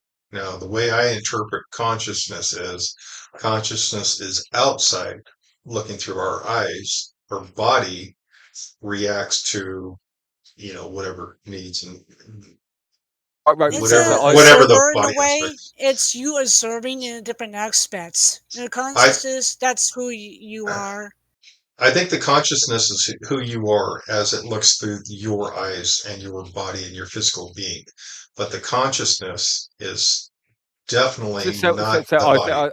I think that question might have come from my comment on the double slit experiment, because that's where the observer, from a physics point of view, would be conceived of messing with the experiment or changing the outcome. And I believe, you know, I can't tell you this is the truth, observer, but it's just a matter of I feel that consciousness creates reality rather than observing reality. It does both. I think well, that's your interpretation. It's just my personal belief is consciousness creates reality. It's like, you know, I think therefore I it am, you know. right. And I think when you say consciousness creates reality, it's consciousness creates something like reality. It's not, you can't say it creates reality because it's like consciousness creates a rock. No, consciousness creates something. That statement works, but it doesn't work. And I don't know how to describe it any better than Well, that's yes, like the Yeah. basics. If your conscious is a certain level, you could create reality. And if you're higher and you're trained, you could just have something that's materialized and you go way beyond. but there's okay, so and that's what I worry about is when people say your consciousness can make reality. When you tell that to somebody who doesn't quite understand the concept of what you're talking about, they're going to say, They "Well, could that's get great." hurt. They can literally get hurt. And to me, it doesn't explain the aspect of the consciousness at all. It Exactly. describes a Right. condition. Yeah. Yeah, Right. Jeff. It's I a think form of the energy that's the imprint, a best. thought That's the form. best we can come up with now, right? I And that's know. why I was saying it. That's why I was saying that in 1,000 years' time, we might be able to, like. So that's my own personal munge of like understanding like that universal thing. So right, empty space is not empty space, right? It's like a hodgepodge of like it's a smorgasbord of like particles and virtual particles interacting with each other, and you've got this like eternal energy. Like, so if I'm making a blanket statement like, you know, consciousness creates reality, it's that same thing as what quantum mechanics is explaining about, you know, empty space is not empty space, it's full of energy.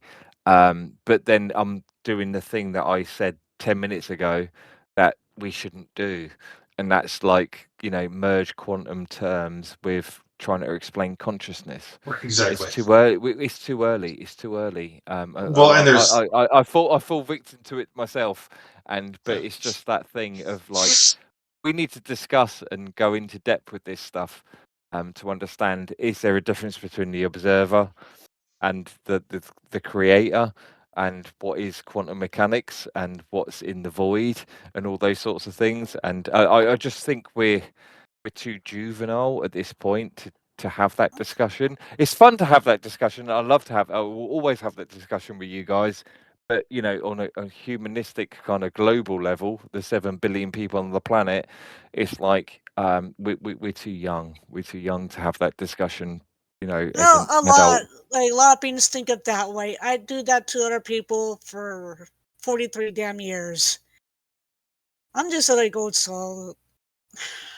But It is an interesting concept.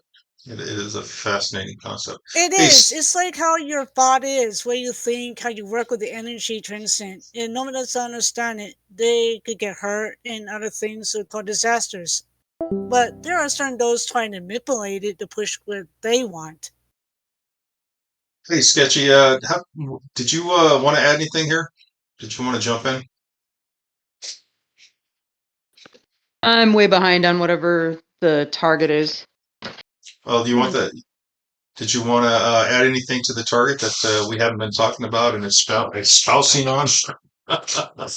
We've been all over the map on the target. We're kind of at the end of the end of the show. So we're just anything that you want to add that you feel would be pertinent to the target.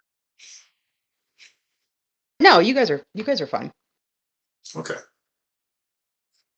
All right. So I'm going to wrap this up and cut short the recording. The target was given to me, and the target was explained to me what they want. They basically wanted the outside dimensions of this structure. What we did is we not only explored the structure and how big it was, we actually explored the interior, and we feel that there are entities or beings or people involved. We feel that there's possibly a form of transportation to and from. The area seems to be an isolated area. It's got outbuilding on the outside, and it seems to have rooms where training is taking place, and possibly military or top brass are popping in and out to check on progress. It also seems like there's people that help with the teaching or whatever transfer there is. It doesn't seem to be an occupied base. It seems to be a base that's used for whatever purposes they use it for. So this target, and I'm going to wrap all this stuff up and send it to the client, because I think it's just absolutely fascinating how much information that you guys gave me, and the fact that everybody that was participated in this came to this generalization of what they saw and what they felt. This is generally what they saw, and this is generally what they felt, and it was all very, very intertwined. Very fascinating to watch everybody in action. You guys make me so happy every time we do this. I mean, Cloud and Never Too Late. I mean, Galactic. You guys this has been great. I totally appreciate it. I hope the client appreciates this as much as I did.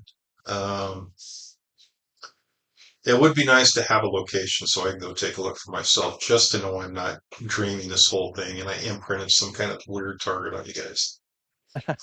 I don't know if that's going to happen. In time. You'll get that in time. I don't have time, Galactic. I'm very limited on time. There are things I want to do, things I can do, and things I can't do anymore. And we are now at the stage I can't do many, many things. So time is not my friend. If they want to contact me now, they've got very limited time. Which is okay. Perhaps. Well, it doesn't matter because I will find someone who will contact me. So this is my first time doing the Cowboy Studio with you, Jeff, and yeah, I really appreciated it. This is actually good fun. This is good fun just to explore shit. You know what I mean? Yeah, exactly. When you were doing this, though, when I'm trying to get you to look at a different aspect, like I'm having you walk 10 feet forward and then another 10 feet. Yeah. Did you really get really good, strong impression? I mean, to me, it seems I get really strong impressions. Right. So I think the words you chose were the key thing for me personally. I can't talk for anyone else, obviously, but it was just like, rather than just like look to your left, to your right. It was just like hold my shoulder and follow me in, right? Right. That really changed how my mind was working. And it was just like actually following you, and just trying to feel rather than, and then that kind of like cut the bias a little bit and cut the AOLs out quite a lot. Because it was just like, no, I'm following you rather than just viewing for myself, if you know what I mean. I do. So that kind of pre-session you had, I think helps. I know it might sound front loaded, but having your pre-session and just being able to guide the people who you're kind of gathering here, I think it's a positive thing, and it makes it easier for novices like me to get kind of clearer aspects of what's going on, rather Well, than but just riffing. But there's another part to this too. So I let you guys wander around and look and touch and poke at things, right? And then Yeah. I front loaded you. But we Yep. weren't done. I front loaded you with the target with what I know. So now we're all on equal footing. We all have the same But view. it was gentle. It wasn't like front loading us at the start. It was just like, Right. you know, are they on point yet? Are they on point yet? Right. But now Right. I give them that bit, the information. It wasn't just like pure front loading, if you know what I mean. It was like it was the journey. The Right. thing that I picked up first of all, it was just like the journey's the hard thing. The same thing here. It's just like, yeah, you need to take people kind of on the journey of like what's going on.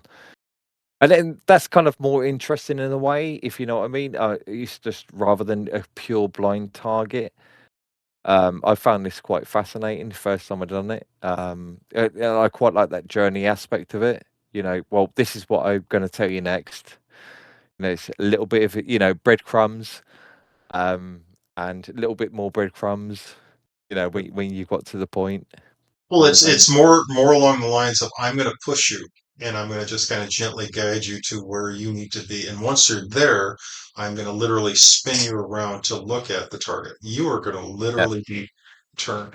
And the funny thing is, if I had a target, in which I do, I've got multiple targets that I like. I could do real targets.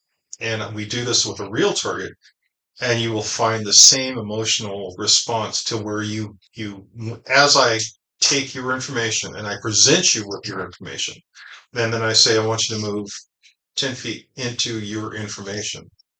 It Yep. somehow opens up things so that you can see your own viewing. I mean, your own data come to life. It's a fascinating process. This is not remote viewing. Remote viewing is very boring and tedious. And I love remote viewing. This is group viewing as a team and as a group. And we really do rely on each other. Even though somebody has one opinion of what they see, you came up with the conclusion that this is not what I see. This is what I see and feel. It's a little bit different than what they see. Yet it's similar.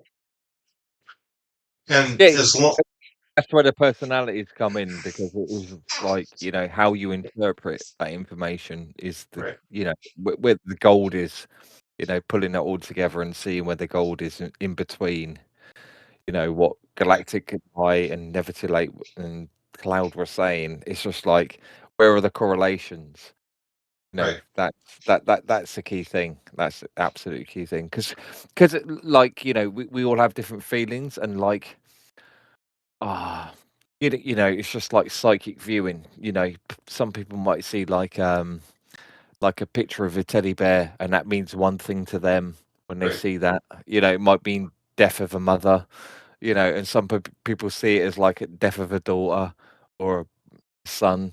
You know, it's just that interpretation thing. It's just like we all have different images, and we interpret it how best we can, and that's why we need to talk about this stuff. Like I was going on about earlier with the a whole psychic phenomenon and kind of like scientific phenomenon. Those words should never interact at this point in our kind of like evolutionary life cycle. We need to come up with our own terms and stop like leaning onto those things. And in about maybe 1,000 years' time, we might come up with some correlation between those two. So the co-pilot would like you guys to know that he would like to do a group view on a future episode of The Simpsons, maybe like the Treehouse of Horror. So That's we would like literally inception. we would literally be front loaded on the next Simpsons. I would take you on a front loaded tour of the next episode of the Treehouse of Horror, and we would see what the Simpsons are going to do next year for their next episode. Do you know how cool that would be? We could literally That'd be see awesome. how, this is what I'm seeing. This is what I'm seeing. And this is how this is progressing. It would be fantastic. We can go in with just minimal front loading, and then we would be able to say this is how we. Now the funny thing is, right? So one of my targets a long time ago was a script, and I didn't tell anybody it was a script. It was a script for um, I can't even remember what it was a script for. A director said, "I want you to tell me what this thing is about," and I said, "Cool. I'm going to put it to all my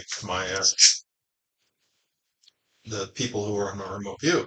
And each one would see different things. I saw different things. I saw buildings and an older lady and a younger girl, and Snowblind saw sand and a uh, Christmas tree, and nobody knew it was a script.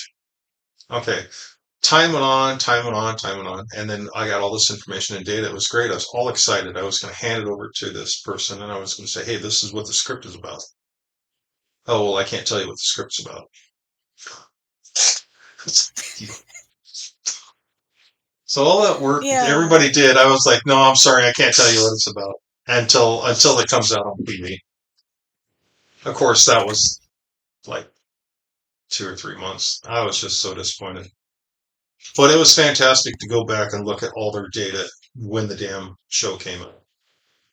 And it was stupid of me to assume that once I handed the data, I'd know what's going on. Because, that's not how Hollywood works. It's got to keep the shit hidden until it comes out. So having a front-loaded target where everybody knows what it is, we're all front-loaded on it, having a future episode, nobody's going to know what it is until it does come out. And I don't even know when that comes out. Oh, that would be October. So that gives us a year. So sometime during the year, we do it. I think it would be fantastic. We basically will break it down into segments. Oh, Mona 2. No, it wasn't Mona 2. So the co-pilot's asking if it was Mona 2. I did Mona 2 as well with Dave, so that was a lot of fun. Or Dave 2. But this was this is, I think it was NCIS or something like that.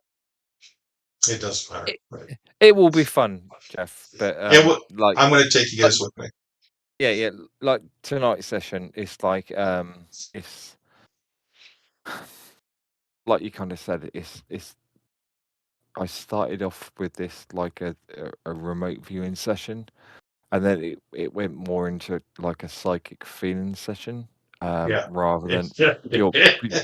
Yeah, completely. It was just like, after like the 5th ideogram, I was just like, right, I'm just going to feel this. And I think I provided the right kind of like small print before I started speaking, like I'm riffing here. And but that kind of worked in this scenario. It's just bizarre. It's just bizarre how it kind of worked out. But going forward, like that sounds really fun. Like kind of like predicting. It's going to be difficult because the front loading of like the Simpsons stuff is like what is the zeitgeist of the moment, and so it might be easily to bias, if you know what I mean. Like, what is the Simpsons going to come up with in 2 weeks' time, and well, what's going on politically? Like now, it's going to be in what's in Simpsons in 2 weeks' time. So it's going to be difficult to kind of disassociate with what's going on. But it'll be fun. It'll be fun. I'm sure it will be. Well, that's the other thing is if we have. So if you as individuals, I mean all of you guys, if you guys have a known target that you think would be really fun to look at, and you want to do a group tour as on this known target, we can you just let me know and work with us. You know, you have the known target kind of tucked away wherever you want it and have the information on it. We do the view, we do the walkthrough. That means I would actually get to participate as well. I would actually be able to do viewing with you guys, and we will do a tour, and then whoever has the target can describe the target and then show us whatever pictures are associated with it. Real targets. Yep. That would be Okay. very interesting. So I make have a an list. idea. Yeah. Make a list. And now there's there's caveats. We got to keep these targets semi-family friendly. So I don't want to be seeing, dead people floating in the water as the ship is sinking. I don't want to see the iceberg as the Titanic hits and the people that went down with it. Let's keep it so that we don't have trauma. Now, for me, I could care less. But for the average remote viewer, they would have a hard time with it. Keeping that in mind, I don't care what the target is. Just That's I'm why glad I give I'm glad you you're certain picking up on parts your audience. for you. I don't think you guys could show me a target that I would not look at. I don't think there's anything out there. So again, for the YouTube viewers who are still watching or haven't clicked off, Yeah. I- So Jeff, just for the YouTube audience, right? Jeff is up for anything. I and am he's up for anything. crazy and he's mental. But the rest of us, and I'm glad he's picked up on this, is like some of us really don't want to view the Ed Gein stuff. Like Jeff will go there. Jeff is like immune to like trauma. It No, seems. well, not immune. I'm just Yeah. Hardened to trauma. hardened trauma. But Yeah. yeah. A lot of us are like, it's scared of it. So Well, right. it's really good to hear.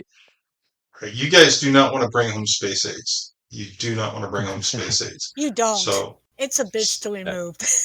right. So the concept of it is really, we keep it safe, we keep it sane, we all have fun, and nobody goes home with creepy crawlers. Because everybody hates picking those out of your hair, and it's like, oh, there's So one, what and would be there's one. doubly great? What would be doubly great if someone from the YouTube channel who's watching comment and maybe subscribe and like, and literally put down there what you want us to do next. I would like to have, yeah. That would be really great. That would be really great because that's like double blind at that point. We're just go on that journey together. That would be great. Exactly.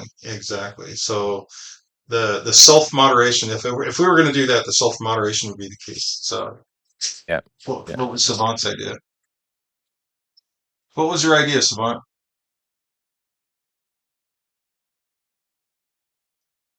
Savant is sleeping. She will check back later. Yeah.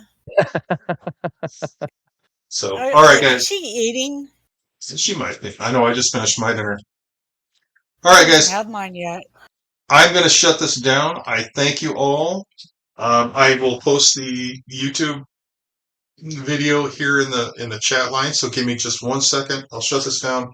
Post the YouTube video. You guys will have it. You can download it, whatever. And then what we'll do is somewhere we'll set up a list of people who have targets that we want to do as a group.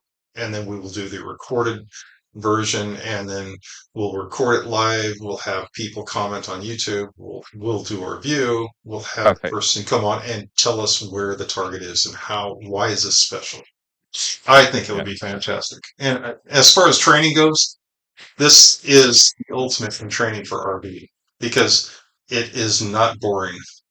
So, folks out there in YouTube land, thank you very much. Thank you for hanging with me, and I will catch you next time. Bye. I've been there